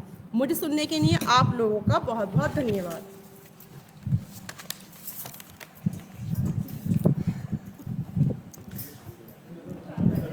बहुत बहुत धन्यवाद मैम आपका। श्रीमती नेहा इकबाल, जिन्होंने कि नई शिक्षा नीति 2020 के अध्याय ड्रॉप्ड आउट बच्चों की संख्या कम करना और सभी स्तरों पर शिक्षा की सार्वभौमिक पहुंच पर सुनिश्चित करना पर बहुत ही विस्तार पूर्वक विश्लेषण करते हुए किस प्रकार से राष्ट्रीय शिक्षा नीति में ड्रॉप्ड आउट बच्चों पर सरकार द्वारा जो नीति बनाई गई है उस पर बहुत ही सुंदर तरीके से अपने विचार तथा व्याख्यान प्रस्तुत किए। मैम का पुनः एक बार बहुत बहुत धन्यवाद। अब मैं इसी कड़ी में नई शिक्षा नीति में अध्याय स्कूलों में पाठ्यक्रम और शिक्षण शास्त्र अधिगम समग्र एकीकृत आनंददायी और रुचिकर होना विषय पर अपने व्याख्यान तथा राज्य तथा केंद्र सरकार की नीतियों का किस प्रकार नई शिक्षा नीति में प्रयोग किया जा रहा है, मैं आमंत्रित करना चाहता हूं श्रीमती अंशु गुप्ता, प्रवक्ता सांख्यिकी को, कि वो अपने व्याख्यान में स्कूलों में पाठ्यक्रम और शिक्षण शास्त्र से संबंधित बातों का हम सभी को अवगत कराते हुए विश्लेषण करेंगे। मैम का एक बार हार्दिक स्वागत है। श्रीमती अंशु गुप्ता।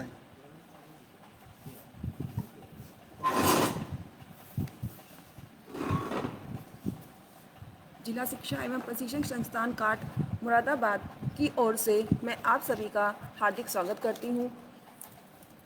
जिला शिक्षा एवं प्रशिक्षण संस्थान काट के प्राचार्य डॉक्टर प्रवेश कुमार, वरिष्ठ प्रवक्ता श्री वेद कुमार जी और श्री राजीव रंजन जी और मेरे साथी समस्त प्रवक्तागण और ऑनलाइन वेबिनार से जुड़े समस्त श्रोता, आप सभी का इस ऑनलाइन वेबिनार में स्वागत है।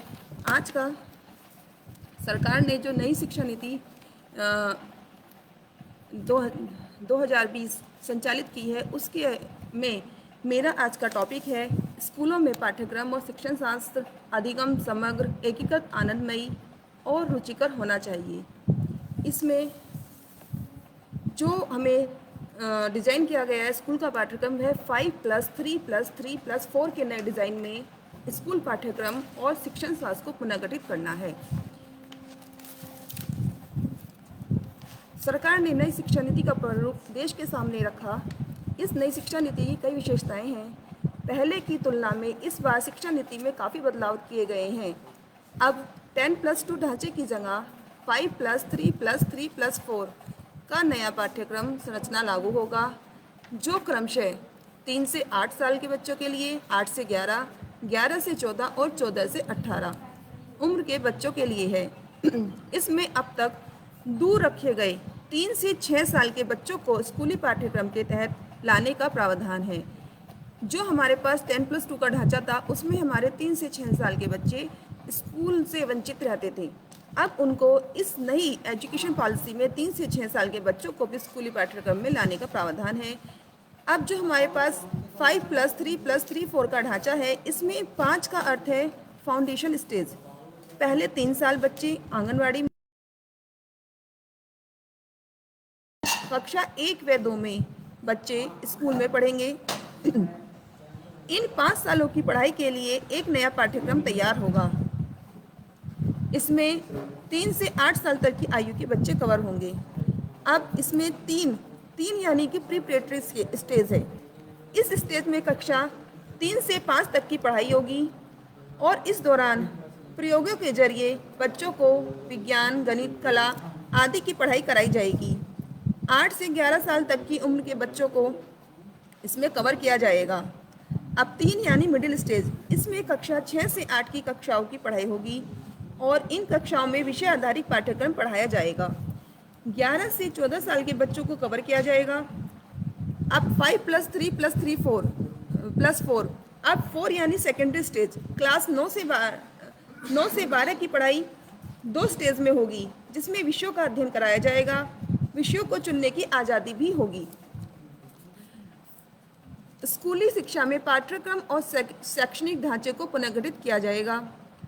फाउंडेशनल स्टेज में 5 वर्षीय लचीली बहुस्तरीय खेल गतिविधि आधारित अध्ययन, मिडिल स्टेज में 3 वर्ष की शिक्षा और हाई स्कूल या सेकेंडरी स्टेज में 4 साल के विषय अध्ययन शामिल होंगे। उपरोक्त चरण विशुद्ध रूप से पाठ्यक्रमीय और शैक्षणिक हैं, जिन्हें कुछ इस तरह से डिज़ाइन किया गया है ताकि बच्चों के चहुमुखी विकास के अनुरूप विद्यार्थियों को सीखना हो सके। अब आता है विद्यार्थियों का समग्र विकास। विद्यार्थियों के समग्र विकास में सभी स्तरों पर पाठ्य चर्चा और शिक्षा विधि को समग्र केंद्र बिंदु शिक्षा प्रणाली को रटने की पुरानी प्रथा से अलग वास्तविक समग्र और ज्ञान की ओर ले जाना है। पाठ्यक्रम की विषय वस्तु को प्रत्येक विषय में कम करके इसे बेहद बुनियादी चीज़ों पर केंद्रित किया जाएगा। शिक्षण और सीखना अधिक संवादात्मक तरीके से संचालित होगा। सवाल पूछने को अधिक प्रोत्साहित किया जाएगा। सभी चरणों में प्रायोगिक आधारित अधिगम को अपनाया जाएगा। प्रैक्टिकल बेस्ड लर्निंग होगी जिससे बच्चा जल्दी सीखेगा, जिसमें अन्य चीज़ों के अलावा स्वयं करके सीखना और प्रत्येक विषय में कला और खेल को शामिल किया जाएगा। अनुभव के आधार पर सीखने पर विशेष बल दिया जाएगा, जिसके अंतर्गत आर्ट इंटीग्रेशन शिक्षण को कक्षा प्रक्रिया में स्थान किया जाएगा। शिक्षा में खेलों के समन्वय की आवश्यकता को पहचाना जा चुका है, जिससे बच्चों के शारीरिक और मनोवैज्ञानिक कल्याण के माध्यम से सर्वांगीण विकास होगा और संज्ञानात्मक क्षमताएं भी बढ़ेंगी। कोर्स चुनाव के विकल्पों में लचीलेपन के माध्यम से छात्रों को सशक्त बनाना। विद्यार्थियों को विशेष रूप से माध्यमिक विद्यालय में अध्ययन करने के लिए अधिक लचीलापन और विषयों के चुनाव के विकल्प दिए जाएंगे, जिसमें शारीरिक शिक्षा, शिल्प, कला और व्यावसायिक विषय भी शामिल होंगे, ताकि विद्यार्थी अध्ययन और जीवन की योजना के अपने रास्ते तैयार करने के लिए स्वतंत्र हो सके। स्कूली शिक्षा के 4 चरणों में से प्रत्येक विभिन्न क्षेत्रों में जो संभव हो उसके अनुसार एक सेमेस्टर या अन्य प्रणाली की ओर बढ़ने पर विचार कर सकते हैं। बहुभाषावाद या भाषा की शक्ति, जहाँ तक संभव हो सके कम से कम ग्रेड 5 तक, लेकिन बेहतर यह होगा कि यह ग्रेड 8 और उससे आगे तक भी हो। शिक्षा का माध्यम घर की भाषा, मातृभाषा, स्थानीय भाषा या क्षेत्रीय भाषा होगी। फाउंडेशनल स्टेज की शुरुआत और इसके बाद से ही बच्चों को विभिन्न भाषाओं में एक्सपोजर दिए जाएंगे। सभी भाषाओं को एक मनोरंजक और संवादात्मक शैली से पढ़ाया जाएगा। बहुभाषावाद और राष्ट्रीय एकता को बढ़ावा देने की जरूरत का ध्यान रखते हुए त्रिभाषा फार्मूले को तैयार किया जाना जारी रहेगा। उच्च गुणवत्ता वाली विज्ञान और गणित में द्विभाषीय पाठ्यपुस्तकों और शिक्षण अधिगम सामग्री को तैयार करने के सभी प्रयास किए जाएंगे, ताकि विद्यार्थी दोनों विषयों पर सोचने और बोलने के लिए अपने घर की भाषा, मातृभाषा और अंग्रेजी दोनों में सक्षम हो सके। सांस्कृतिक और राष्ट्रीय एकीकरण की दृष्टि से सभी युवा भारतीयों को अपने देश की भाषाओं के विशाल और समृद्ध भंडार और इनके साहित्य के खजाने के बारे में जागरूक होना चाहिए। देश में प्रत्येक विद्यार्थी पढ़ाई के दौरान द लैंग्वेज ऑफ इंडिया पर इस मजेदार प्रोजेक्ट या गतिविधि में भाग लेगा। उदाहरण के तौर पर ग्रेड 6 to 8 में एक भारत श्रेष्ठ भारत पहल। यह प्रोजेक्ट या गतिविधि एक रुचिकर और आनंददायी गतिविधि होगी। इसमें किसी भी रूप में मूल्यांकन शामिल नहीं होगा। संस्कृत को द्विभाषा के मुख्य धारा विकल्प के साथ स्कूल और उच्च शिक्षा के सभी स्तरों पर छात्रों के लिए एक महत्वपूर्ण समृद्ध विकल्प के रूप में पेश किया जाएगा। संस्कृत के अलावा भारत की अन्य शास्त्रीय भाषाएं और साहित्य, जिनमें तमिल, तेलुगु, कन्नड़, मलयालम, ओडिसी, पाली, फारसी और प्राकृत शामिल होंगी, स्कूलों में व्यापक रूप से छात्रों को विकल्प के रूप में उपलब्ध होंगी। देश के बच्चों के विकास के लिए सार्वजनिक या निजी सभी स्कूलों में सभी विद्यार्थियों के पास भारत की शास्त्रीय भाषाओं और उससे जुड़े साहित्य को कम से कम 2 साल सीखने का विकल्प होगा। भारतीय भाषाओं और अंग्रेजी के अलावा विदेशी भाषाएं जैसे कोरियाई, जापानी, थाई, फ्रेंच, जर्मन, स्पेनिश, पुर्तगाली और रूसी भी माध्यमिक स्तर पर अध्ययन हेतु उपलब्ध कराई जाएंगी। सभी भाषाओं के शिक्षण को नवीन और अनुभवात्मक विधियों के माध्यम से समृद्ध किया जाएगा। भारतीय साइन लैंग्वेज ISL को देश भर में मानकीकृत किया जाएगा और राष्ट्रीय और राज्य पाठ्यक्रम सामग्री विकसित की जाएगी, जो बधिर विद्यार्थियों द्वारा उपयोग की जाती है। अनिवार्य विषयों, कौशलों और क्षमताओं का शिक्षा क्रमीय एकीकरण। भाषाओं में दक्षता के साथ वैज्ञानिक स्वभाव और साक्ष्य आधारित सोच को भी शामिल किया जाएगा। ओकेजनली कुछ विषयों जैसे artificial intelligence, design thinking, organic living, पर्यावरण शिक्षा आदि विषयों की शुरुआत सहित छात्रों में इन महत्वपूर्ण कौशलों को विकसित करने हेतु कदम उठाए जाएंगे। गणित और कंप्यूटेशनल सोच को विभिन्न प्रकार के अभिनव तरीकों के माध्यम से सिखाने पर जोर दिया जाएगा। मिडिल स्कूल स्तर पर कोडिंग संबंधी गतिविधियां शुरू की जाएंगी। कक्षा 6 से 8 में पढ़ने के दौरान सभी विद्यार्थी एक 10 दिन के बस्तर एक पीरियड में भाग लेंगे और वे स्थानीय व्यावसायिक विशेषज्ञों जैसे बढ़ई, माली, कुम्हार, कलाकार आदि के साथ प्रशिक्षु के रूप में काम करेंगे। शिक्षा, स्वास्थ्य, पर्यावरण इन तत्वों को पूरे पाठ्यक्रम में जहाँ भी जरूरत हो वहाँ वैज्ञानिक तरीके से और एक सटीक रूप से शामिल किया जाएगा। विद्यार्थियों को कम उम्र में सही करने के महत्व को सिखाया जाएगा, जो इस नेशनल एजुकेशन पॉलिसी के लिए बहुत इंपॉर्टेंट पॉइंट है कि जो विद्यार्थी को कम उम्र में ही सही करने के महत्व को सिखाया जाएगा, जिससे बच्चों को अपने जीवन का संचालन करने में नैतिक मूल्यों को अपनाने के लिए सक्षम बनाने और सभी कार्यों में नैतिक आचरण को अपनाने में सक्षम बनाने पर जोर दिया जाएगा।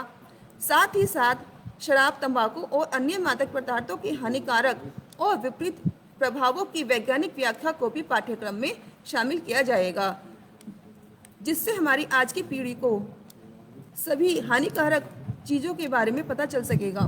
फाउंडेशनल स्तर से शुरू करके बाकी सभी स्तरों तक पाठ्य चर्चा और शिक्षण शास्त्र को एक मजबूत भारतीय और स्थानीय संदर्भ देने की दृष्टि से पुनर्गठित किया जाएगा।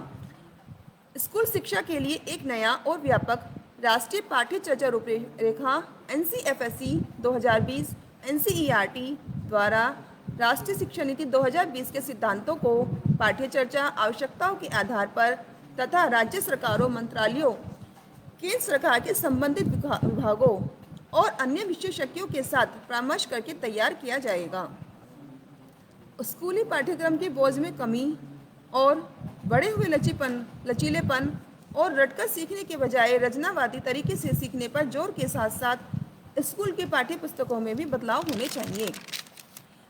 छात्रों और शिक्षा व्यवस्था पर पाठ्यपुस्तक की कीमतों के बोझ को कम करने के लिए गुणवत्ता की पाठ्यपुस्तकों को न्यूनतम संभव लागत पर मुहैया कराया जाएगा। यह उद्देश्य SCERT के संयोजन में NCERT द्वारा विकसित उच्चतर गुणवत्ता वाली पाठ्यपुस्तक सामग्री का उपयोग करके पूरा किया जा सकता है। पाठ्यक्रम और शिक्षण शास्त्र में उपयुक्त परिवर्तनों के जरिए स्कूल बैग और पाठ्यपुस्तकों के बोझ को पर्याप्त रूप से कम करने के लिए NCERT, SCERT, स्कूलों और शिक्षकों द्वारा ठोस प्रयास किए जाएंगे। विद्यार्थियों के विकास के लिए आकलन में आमूलचूल परिवर्तन। हमारी स्कूली शिक्षा प्रणाली में आकलन, जो मुख्य रूप से रटकर याद करने के कौशल को ही जांचता है, से हटाकर रचनात्मक आकलन की ओर ले जाना होगा, जो अधिक दक्षता आधारित है, हमारे विद्यार्थियों में सीखने और उनके विकास को बढ़ावा देता है। प्रस्तावित राष्ट्रीय आकलन केंद्र NCERT और SCERT के मार्गदर्शन में राज्यों, केंद्र शासित प्रदेशों द्वारा सभी विद्यार्थियों के स्कूल आधारित आकलन के आधार पर तैयार होने वाले और अभिभावकों को दिए जाने वाले प्रगति कार्ड को पूरी तरह से नया स्वरूप दिया जाएगा। इस प्रगति कार्ड के द्वारा शिक्षकों और माता पिता को बच्चों के बारे में महत्वपूर्ण जानकारी मिलेगी। बोर्ड परीक्षाओं को भी आसान बनाया जाएगा। इसका मतलब कि वे कोचिंग और रटने के बजाय मुख्य रूप से क्षमताओं, योग्यताओं का ही आकलन करेंगी। बोर्ड परीक्षाओं के उच्चतम जोखिम पहल को समाप्त करने के लिए सभी छात्रों को किसी भी स्कूल वर्ष के दौरान 2 बार बोर्ड परीक्षाओं की अनुमति दी जाएगी, एक मुख्य परीक्षा और यदि वांछित हो तो एक सुधार के लिए। सभी विद्यालय वर्षों के दौरान न कि केवल ग्रेड 10 और 12 के अंत में प्रगति को ट्रैक करने के लिए छात्रों, अभिभावकों, शिक्षकों, प्रिंसिपलों के लाभ के लिए और स्कूलों और पूरी स्कूली शिक्षा प्रणाली में शिक्षण अधिगम प्रक्रियाओं में सुधार करने के उद्देश्य से सभी विद्यार्थियों को एक उपयुक्त प्राधिकरण द्वारा संचालित ग्रेड 3, 5 और 8 स्कूल की परीक्षा देनी होगी। विशेष प्रतिभा वाले और मेधावी विद्यार्थियों के लिए सहायता। प्रत्येक विद्यार्थी में जन्मजात प्रतिभाएं होती हैं जिन्हें खोजा जाना चाहिए, उनका पोषण करना चाहिए, उन्हें बढ़ावा देना चाहिए और उनका विकास करना चाहिए। शिक्षकों का उद्देश्य छात्रों को पूरक संवर्धन सामग्री और मार्गदर्शन और प्रोत्साहन देकर कक्षा में उनके हितों और प्रतिभाओं को प्रोत्साहित करना होगा। विभिन्न विषयों में माध्यमिक विद्यालय के छात्रों के लिए उच्चतर गुणवत्ता वाले राष्ट्रीय आवासीय ग्रीष्मकालीन कार्यक्रमों को भी प्रोत्साहित किया जाएगा। देश भर में विभिन्न विषयों के ओलंपियाड और प्रतियोगिताओं को आयोजित किया जाएगा। छात्रों की भागीदारी सुनिश्चित करने के लिए ग्रामीण क्षेत्रों और क्षेत्रीय भाषाओं में ओलंपियाड उपलब्ध कराने के प्रयास किए जाएंगे। एक बार जब इंटरनेट से जुड़े स्मार्टफोन या टैबलेट सभी घरों या स्कूलों में उपलब्ध होंगे तो क्विज प्रतियोगिताओं, आकलन, संवर्धन सामग्री वाले ऑनलाइन ऐप और साझा हितों के लिए ऑनलाइन समुदाय विकसित किए जाएंगे। स्कूल चरणबद्ध तरीके से स्मार्ट कक्षा कक्ष विकसित करेंगे ताकि डिजिटल शिक्षण शास्त्र का उपयोग हो सके। मैंने अपने शब्दों में अपने टॉपिक को समझाने का पूरा प्रयास किया है। आशा करती हूँ कि आप सभी को समझ में आया होगा। NEP 2020 के क्रियान्वयन के लिए यह एक बहुत ही महत्वपूर्ण टॉपिक है कि 10+2 के ढांचे की जगह 5+3+3+4 के डिज़ाइन में स्कूल पाठ्यक्रम को हमें पुनर्गठित किया जाए, जिससे जो हमारे 3 से 6 साल के बच्चे जो शिक्षा से वंचित रहते थे वो भी अब आंगनबाड़ी केंद्रों में आकर अपनी प्री स्कूलिंग शुरू कर सकें। आप सभी का बहुत बहुत धन्यवाद। मैं सोनू सर को बुलाना चाहूँगी।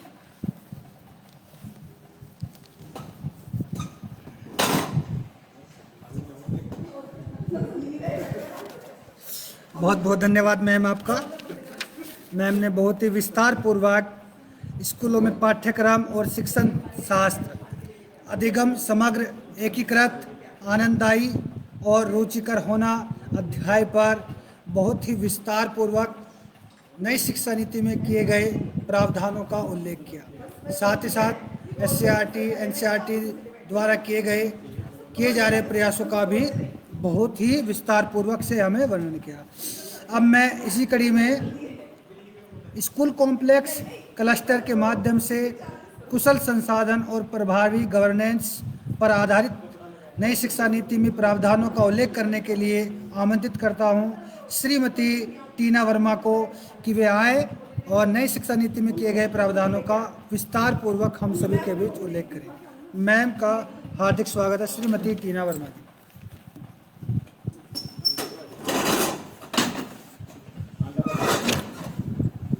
धन्यवाद सर।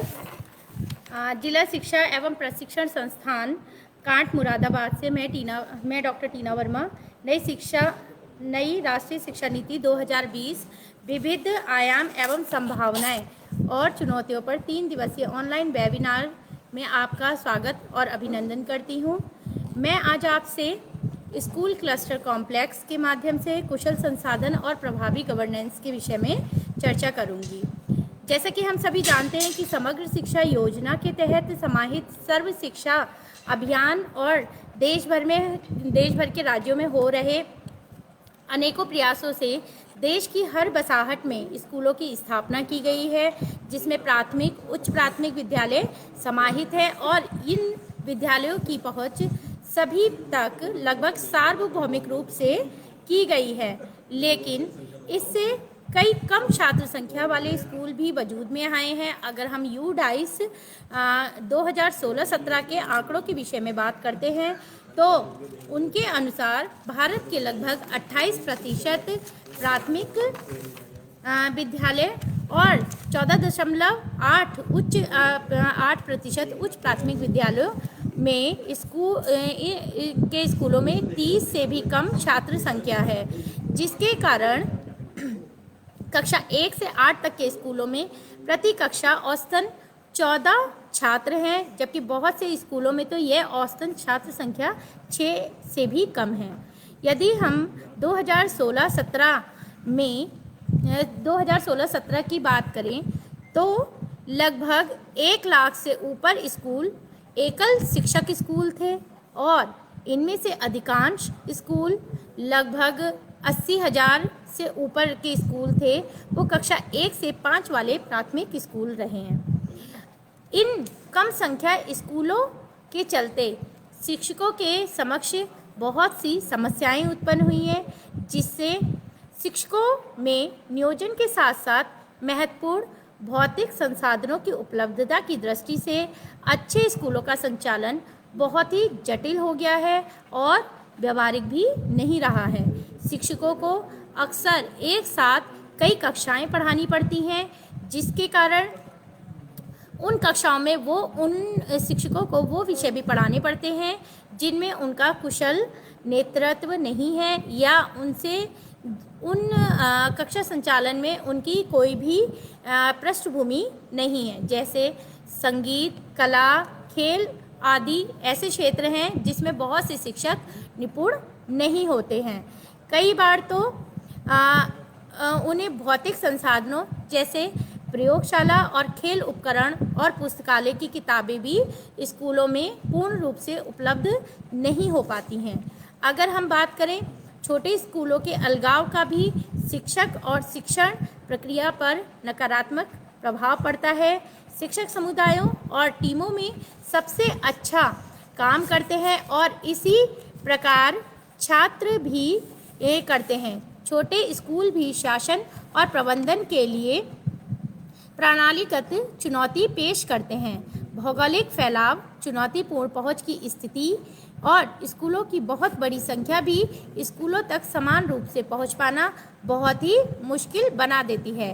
प्रशासनिक संरचनाओं को स्कूल की संख्या में वृद्धि या समग्र शिक्षा योजना के एकीकृत ढांचे में नहीं जोड़ा गया है। हालांकि स्कूलों का समेकन एक ऐसा विकल्प है जिस पर हमेशा चर्चा की जाती है और बहुत ही सोच समझकर इनका समेकन किया जाना चाहिए और इनका समेकन तभी किया जाना चाहिए जब यह सुनिश्चित कर लिया जाए कि इनकी पहुंच पर कोई भी प्रभाव ना पड़े। इन चुनौतियों को राज्य और केंद्र शासित प्रदेश की सरकारों द्वारा 2005 तक स्कूलों के समूह बनाने या उनकी संख्या को समुचित रूप देने के लिए नवीन प्रक्रिया अपनाकर समाधान किया गया है।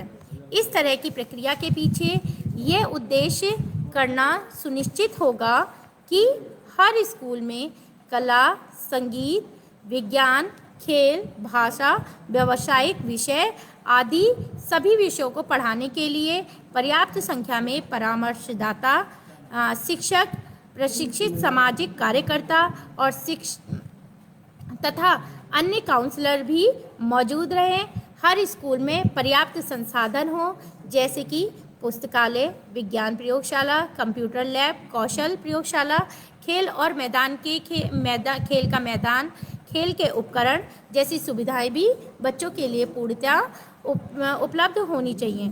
शिक्षकों, छात्रों और स्कूलों के अलगाव को दूर करने के लिए समुदाय के साथ एक समझ बनाकर संयुक्त व्यावसायिक विकास कार्यक्रमों, शिक्षण अधिगम सामग्री के साझाकरण, संयुक्त सामग्री निर्माण, कला और विज्ञान प्रदर्शनियाँ, गतिविधियाँ, क्विज और डिबेट और मेले जैसे संयुक्त गतिविधियों का आयोजन किया जाना चाहिए।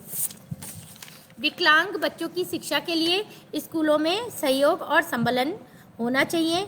स्कूली व्यवस्था की गवर्नेंस में सुधार के लिए क्रियान्वयन संबंधी बारीकियों के निर्णय स्कूली समूह के स्तर पर छोड़ दिया जाए, जहां उन्हें स्थानीय स्तर पर प्रधानाचार्य, शिक्षक और अन्य हितधारकों द्वारा ही लिया जाए और फाउंडेशनल स्तर से सेकेंडरी स्तर तक ऐसे स्कूलों को समूह को एकीकृत अर्ध स्वायत्त इकाई के रूप में देखा जाए।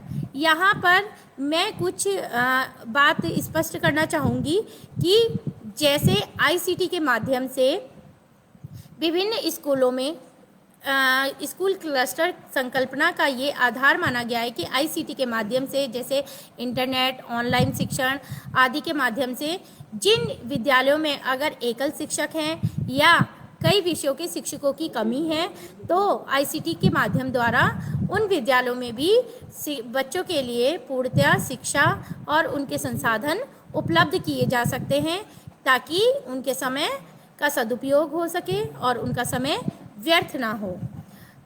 अब हम बात करते हैं कि स्कूल क्लस्टर के माध्यम से एक जो नई शिक्षा नीति 2020 में एक संकल्पना दी गई है, उसमें बताया गया है कि एक संभावित तंत्र स्कूल परिसर नामक एक समूहन की संरचना की स्थापना होगी, जिसमें एक माध्यमिक विद्यालय रहेगा और जिसमें इस माध्यमिक विद्यालय के 5 से 10 किलोमीटर के दायरे में सभी आंगनवाड़ी केंद्रों, उनके पड़ोस में उपलब्ध निचले ग्रेड के पेशकश करने वाले अन्य सभी विद्यालय उपस्थित होंगे। इस स्कूल क्लस्टर में मुख्यतः एक जो माध्यमिक विद्यालय है उससे जुड़े हुए प्राथमिक और आंगनवाड़ी केंद्रों को उनसे जोड़ा जाएगा। इसका सुझाव सबसे पहले शिक्षा आयोग 1964 और 66 द्वारा दिया गया था, किंतु इसे कभी लागू नहीं किया था। और नई शिक्षा नीति 2020 में इसको पुनः इस पर विचार किया जा रहा है। यह नीति जहां पर भी संभव हो स्कूल परिसर या क्लस्टर के बीच विचार का दृढ़ता समर्थन करेगी। स्कूल परिसर क्लस्टर का उद्देश्य अधिक संसाधन दक्षता और क्लस्टर के अधिक प्रभावी कामकाज, समन्वय और नेतृत्व, शासन और प्रबंधन होगा। स्कूल क्लस्टर बनने से कॉम्प्लेक्स में संसाधन के साझे उपयोग से एक दूसरे अन्य लाभ भी होंगे, जैसे दिव्यांग बच्चों के लिए बेहतर सहयोग तथा ज़्यादा विविध विषयों पर आधारित विद्यार्थी क्लब और स्कूल परिसर में ही अकादमिक खेल, कला, शिल्प और कई अन्य कार्यक्रमों जैसे कला, संगीत, भाषा और शारीरिक शिक्षा के शिक्षक भी साझे उपयोग द्वारा कक्षा में वर्चुअल कक्षाएं आयोजित करने के लिए ICT टूल्स के उपयोग सहित इन गतिविधियों का ज़्यादा समावेश सामाजिक कार्यकर्ता और सलाहकारों की मदद से विद्यार्थियों के लिए बेहतर सहयोग उपलब्ध करा सकेंगे, जिससे जो सरकारी स्कूल हैं उनमें नामांकन की संख्या बढ़ सके और स्कूलों के जैसे स्कूलों में स्कूल प्रमुखों, शिक्षकों, विद्यार्थियों, सहयोगी स्टाफ, माता पिता और स्थानीय नागरिकों के बड़े और जीवंत समूह के आधार पर भी संसाधनों का कुशल उपयोग करते हुए पूरी शिक्षा व्यवस्था ऊर्जावान और समर्थ बनेगी। यदि हम school governance, school complex cluster की गवर्नेंस की बात करते हैं तो इन विद्यालयों के गवर्नेंस को सुधारने और अधिक कुशल बनाने हेतु DSC स्कूल कॉम्प्लेक्स क्लस्टर के स्तर पर अधिकार देंगे और जो एक अर्ध स्वायत्त इकाई के रूप में कार्य करेगा। जिला शिक्षा अधिकारी और ब्लॉक शिक्षा अधिकारी हर स्कूल कॉम्प्लेक्स क्लस्टर को एक इकाई मानकर उसके साथ कार्य करेंगे। कॉम्प्लेक्स DSC द्वारा सौंपी जाने वाली जिम्मेदारियों को निभाएंगे और उसके तहत आने वाले प्रत्येक स्कूल समन्वय करेंगे। DSC द्वारा स्कूल कॉम्प्लेक्स क्लस्टर को काफ़ी स्वायत्तता प्रदान की जाएगी, जिसके बल पर वे राष्ट्रीय पाठचर्या फ्रेमवर्क और स्टेट पाठचर्या फ्रेमवर्क का अनुपालन करते हुए समन्वित शिक्षा प्रदान करने की दिशा में जरूरी रचनात्मक कदम उठा सकें और पाठचर्या शिक्षण शास्त्र के स्तर पर प्रयोगधर्मी हो सके। इस संगठन के तहत स्कूल मजबूत होंगे और ज़्यादा स्वायत्तता पूर्वक कार्य कर पाएंगे और इससे स्कूल कॉम्प्लेक्स अधिक नवाचारी और जिम्मेदार बनेंगे। इस दौरान DSC बड़े स्तर के लक्ष्यों पर ध्यान दे पाएंगे, जिससे पूरी शिक्षा व्यवस्था की प्रभाविता में सुधार होगा। इन कॉम्प्लेक्स क्लस्टर द्वारा दोनों दीर्घकालिक और अल्पकालिक संदर्भ में एक योजनाबद्ध तरीके से काम करने की संस्कृति का विकास होगा। SMC की मदद से जो अपनी योजनाएं हैं, स्कूलों के प्लान, जो स्कूल कॉम्प्लेक्स क्लस्टर की विकास योजना या SDP बनाए जाएंगे, इससे कॉम्प्लेक्स के प्रधानाचार्य एवं शिक्षक SCMC की मदद से तैयार करेंगे। इस योजना में मानव संसाधन, शिक्षण अधिगम संस्थान, भौतिक संसाधन और इंफ्रास्ट्रक्चर सुधार के लिए ली जाने वाली पहलें, वित्तीय संसाधन, स्कूली संस्कृति संबंधी पहले, शिक्षक क्षमता संवर्धन योजना और शैक्षिक परिणामों संबंधी लक्ष्य सभी शामिल होंगे। उसमें कॉम्प्लेक्स भर के शिक्षकों और विद्यार्थियों के समूह को एक जीवंत अधिगम केंद्रित समुदाय के रूप में विकसित करने के प्रयासों का ब्यौरा भी होगा। SDP और SCDP वे माध्यम होंगे जिनसे DSC समेत सभी हितधारक परस्पर जुड़ाव बनाए रखेंगे। SMC, SCMC, SDP, SCDP का उपयोग स्कूलों का कार्यप्रणाली और दिशा पर नज़र रखने के लिए करेंगे और योजनाओं के क्रियान्वयन में सहयोग करेंगे। DSC, BEO जैसे उपयुक्त अधिकारी हर स्कूल कॉम्प्लेक्स की SCDP को स्वीकृति देंगे। DSC इन योजनाओं की सफलता के लिए अल्पावधि यानी अर्थात 1 वर्ष और दीर्घावधि अर्थात 3 से 5 वर्ष तक के लिए संसाधन उपलब्ध कराएंगे। इन स्कूल अब मैं आपसे चर्चा करूंगी कि स्कूल क्लस्टर माध्यम जो स्कूल क्लस्टर की स्थापना की जाएगी उनसे क्या लाभ होंगे। इनके लाभ है जैसे हर जिले को प्रोत्साहित करने के लिए बाल भवन स्थापित होंगे जहां पर हर उम्र के बच्चे सप्ताह में 1 या अधिक बार कला, खेल और अन्य करियर संबंधी गतिविधियों में भागीदारी कर सकेंगे, जिससे सभी बच्चों को लाभ मिलेगा। ऐसे बाल भवन जहां पे भी संभव हो सकेंगे वहां पर स्कूल क्लस्टर के हिस्से होंगे। निजी और सार्वजनिक स्कूलों सहित सभी स्कूलों के बीच परस्पर सहयोग और सकारात्मक तालमेल बढ़ाने के लिए देश भर में एक निजी और एक सार्वजनिक विद्यालय को परस्पर संबद्ध किया जाएगा, जिससे ये संबद्ध स्कूल एक दूसरे से मिलकर सीख सकेंगे। स्कूल पूरे समुदाय के लिए एक सम्मान और उत्सव का स्थान होगा।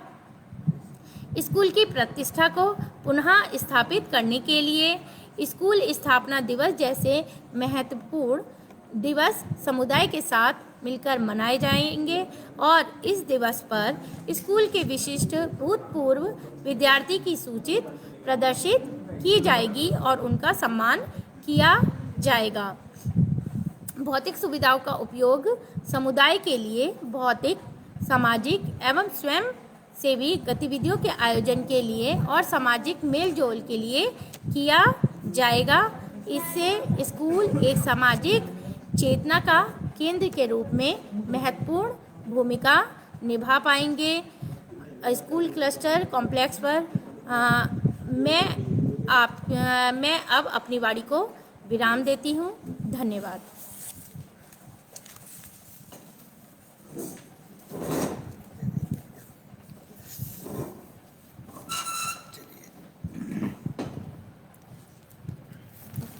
बहुत बहुत धन्यवाद मैम आपका। श्रीमती टीना वर्मा जी द्वारा नई शिक्षा नीति 2020 के अध्याय स्कूल कॉम्प्लेक्स क्लस्टर के माध्यम से कुशल संसाधन और प्रभावी गवर्नेंस पर आधारित किए गए प्रावधानों का बहुत ही विस्तार पूर्वक उल्लेख करते हुए क्या मंशा है उसको स्पष्ट किया। आज के इस प्रथम दिवसीय ऑनलाइन वेबिनार के अंत में मैं श्री हंस कुमार, प्रवक्ता गणित, नीति 2020 के अध्याय समतामूलक और समावेशी शिक्षा सभी के लिए अधिगम पर नई शिक्षा नीति में किए गए प्रावधानों का विस्तार से उल्लेख करते हुए हम सभी को नई शिक्षा नीति में किए जा रहे प्रावधानों का उल्लेख करेंगे। सर श्री हंस कुमार जी, प्रवक्ता गणित।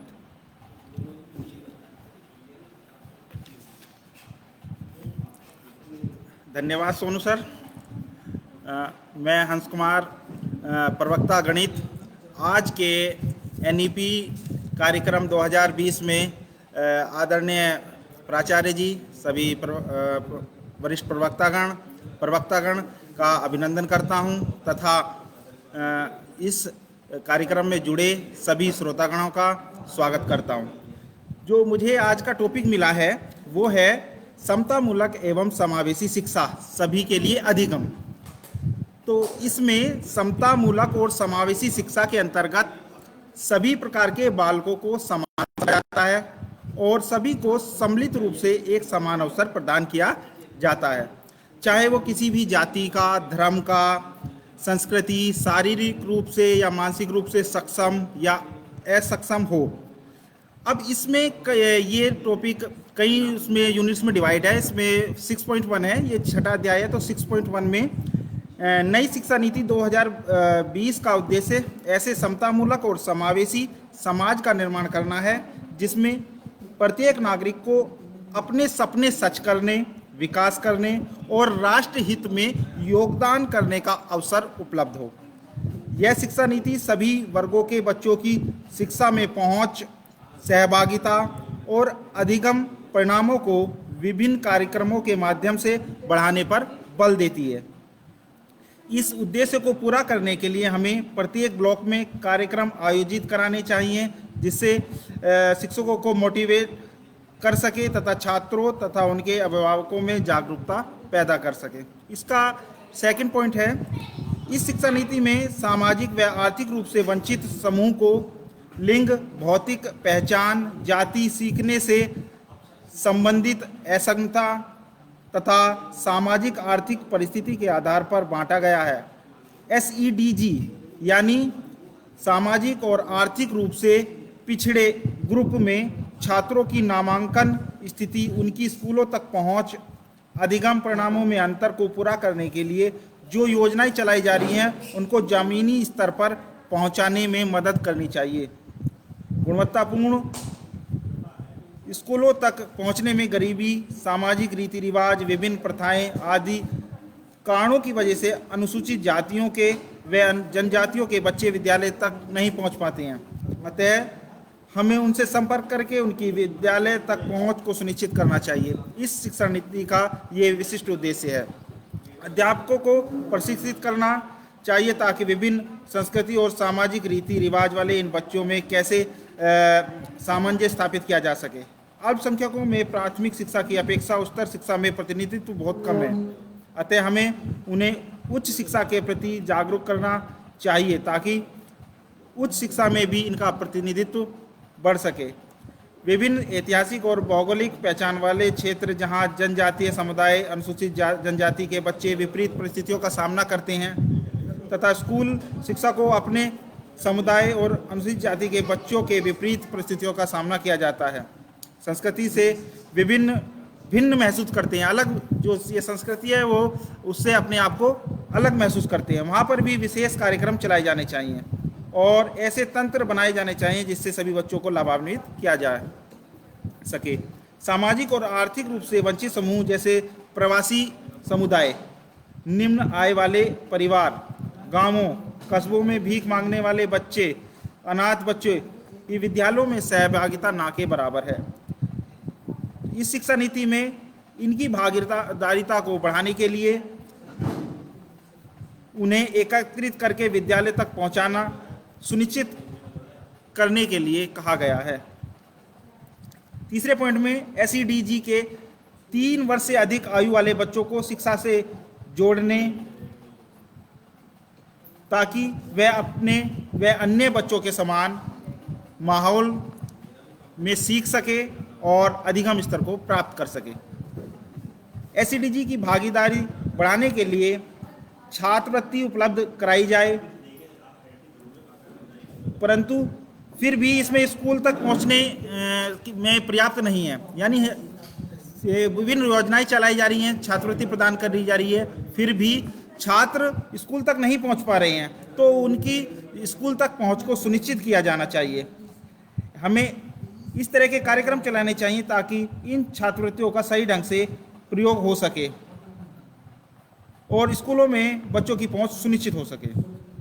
ऐसे स्थानों जहां पर प्राथमिक विद्यालय या उच्च प्राथमिक विद्यालय काफ़ी दूर हैं, वहां पर बच्चों को साइकिल प्रदान करनी चाहिए जिससे वे स्कूल तक पहुंच सके।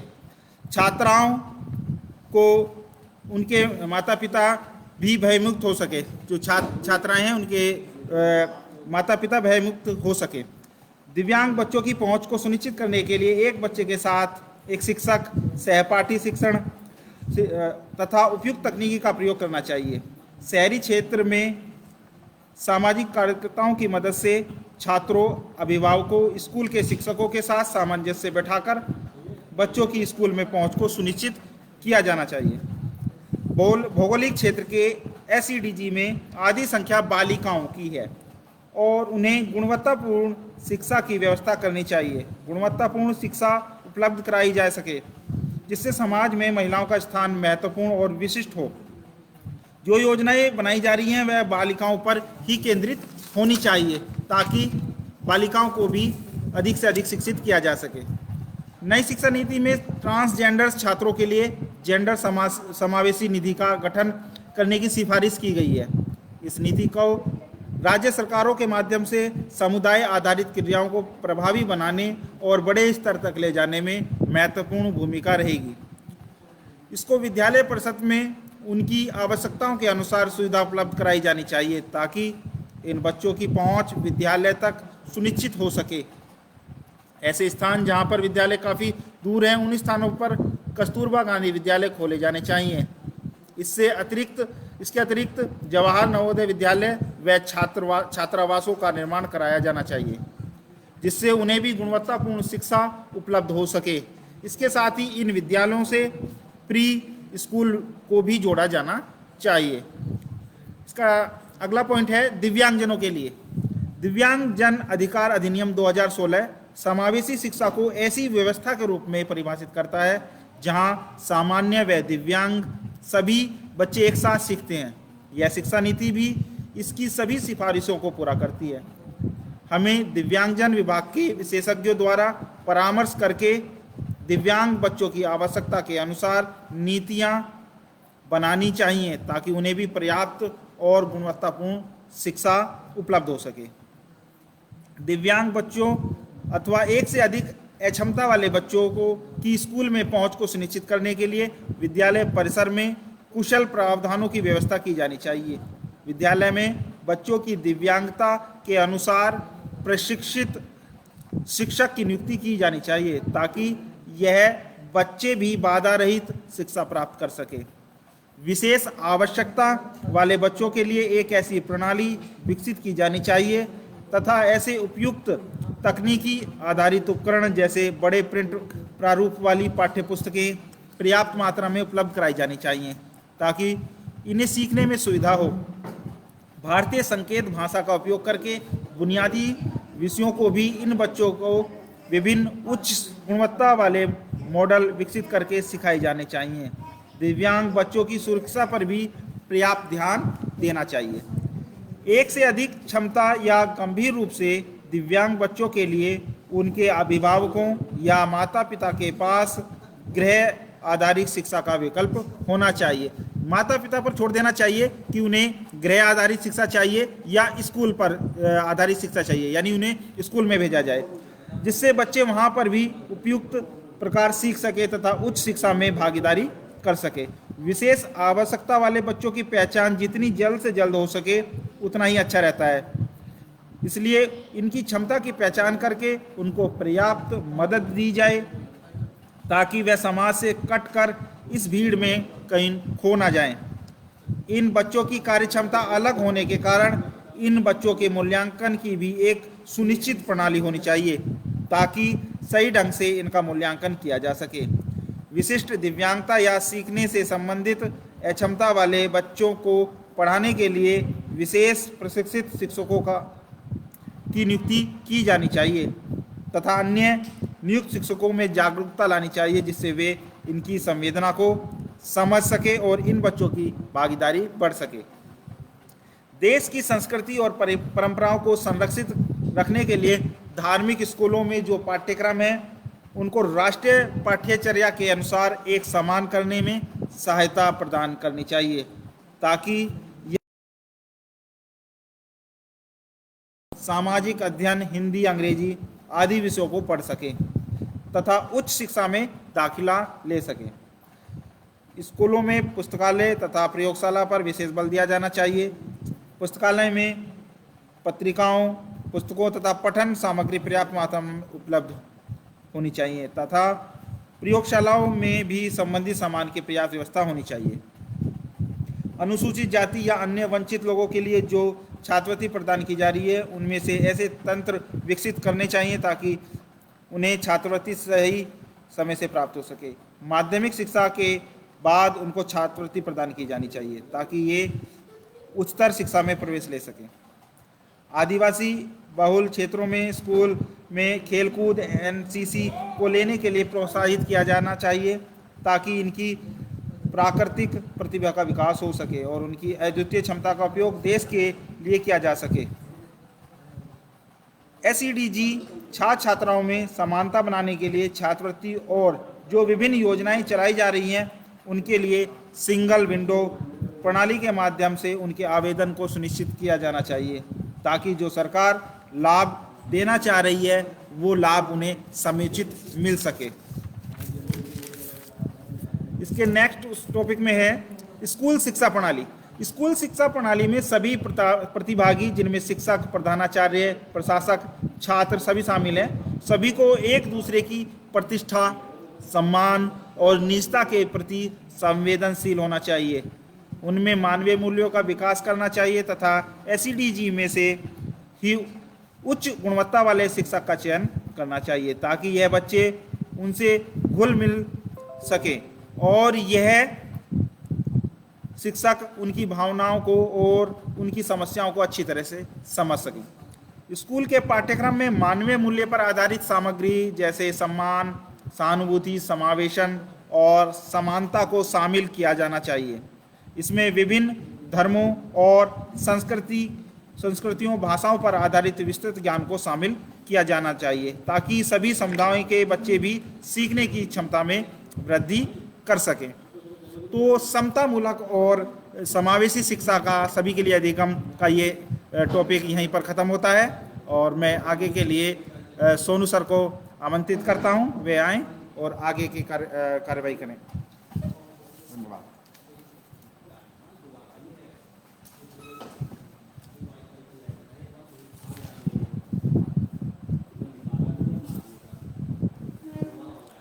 बहुत बहुत धन्यवाद सर आपका। श्री हंस कुमार जी ने राष्ट्रीय शिक्षा नीति 2020 के अध्याय समतामूलक और समावेशी शिक्षा सभी के लिए अधिगम पर बहुत ही विस्तार पूर्वक से राष्ट्रीय नई शिक्षा नीति में उल्लेखित प्रावधानों का उल्लेख किया तथा हम सभी को अवगत कराया कि नई राष्ट्रीय शिक्षा नीति में सरकार द्वारा जो मंशा जाहिर की गई है उसका किस प्रकार से क्रियान्वित किया जाएगा। प्रिय शिक्षक व शिक्षिकाओं, जैसा कि आप सब विदित हैं कि वर्तमान में केंद्र सरकार एवं राज्य सरकार द्वारा नई शिक्षा नीति के प्रचार प्रसार पर बहुत अधिक ध्यान दिया जा रहा है। नई शिक्षा नीति के क्रियान्वयन पर बहुत अधिक प्रभावी ढंग से क्रियान्वित करने की प्रक्रिया वर्तमान में प्रगतिशील है, जिससे कि नई शिक्षा नीति द्वारा देश के शिक्षा के विकास में आमूलचूल परिवर्तन किया जा सके। इसी उपलक्ष्य में जिला शिक्षा एवं प्रशिक्षण संस्थान कांठ मुरादाबाद के द्वारा नई शिक्षा नीति पर 3 दिवसीय ऑनलाइन वेबिनार का आयोजन किया जा रहा है, जिसका कि आज प्रथम दिवस था। प्रथम दिवस पर आज डाइट के उप शिक्षा निदेशक प्राचार्य डॉक्टर प्रवेश कुमार, साथ ही श्री वेदराम वरिष्ठ प्रवक्ता, श्री राजीव रंजन कुमार मिश्र जी वरिष्ठ प्रवक्ता, श्री विजेंद्र सिंह प्रवक्ता, श्रीमती नेहा इकबाल प्रवक्ता, श्रीमती अंशु गुप्ता प्रवक्ता, श्री हंस कुमार प्रवक्ता एवं श्रीमती टीना वर्मा द्वारा अपने व्याख्यानों द्वारा नई शिक्षा नीति में उल्लेखित प्रावधानों का विस्तार पूर्वक वर्णन किया। मैं आप सभी का तथा सभी प्रवक्तागणों का, डाइट वरिष्ठ प्रवक्ता एवं डाइट के प्राचार्य उप शिक्षा निदेशक महोदय जी का भी हृदय से आभार व्यक्त करता हूं। साथ ही साथ आप सभी का भी आभार व्यक्त करता हूं कि जिन्होंने अपने बहुमूल्य कीमती समय से समय निकालकर इस वेबिनार को सुना शांतिपूर्वक से और इसमें दिए गए प्रावधानों का उल्लेख आगामी भविष्य में करेंगे। मैं एक बार पुनः आप सभी का हार्दिक स्वागत और आभार व्यक्त करता हूं। हम कल ठीक 12 बजे वेबिनार के द्वितीय दिवस फिर से उपस्थित होंगे तथा बाकी की नई शिक्षा नीति के अध्यायों का फिर से अपने डाइट के प्रवक्ताओं द्वारा एवं वरिष्ठ प्रवक्ताओं द्वारा किए गए उल्लेख का व्याख्यान करेंगे। तब तक के लिए आप सभी अपने घर पर सुरक्षित रहें, स्वस्थ रहें। मैं इन्हीं मंगल कामनाओं के साथ आप सभी से विदा चाहता हूं कि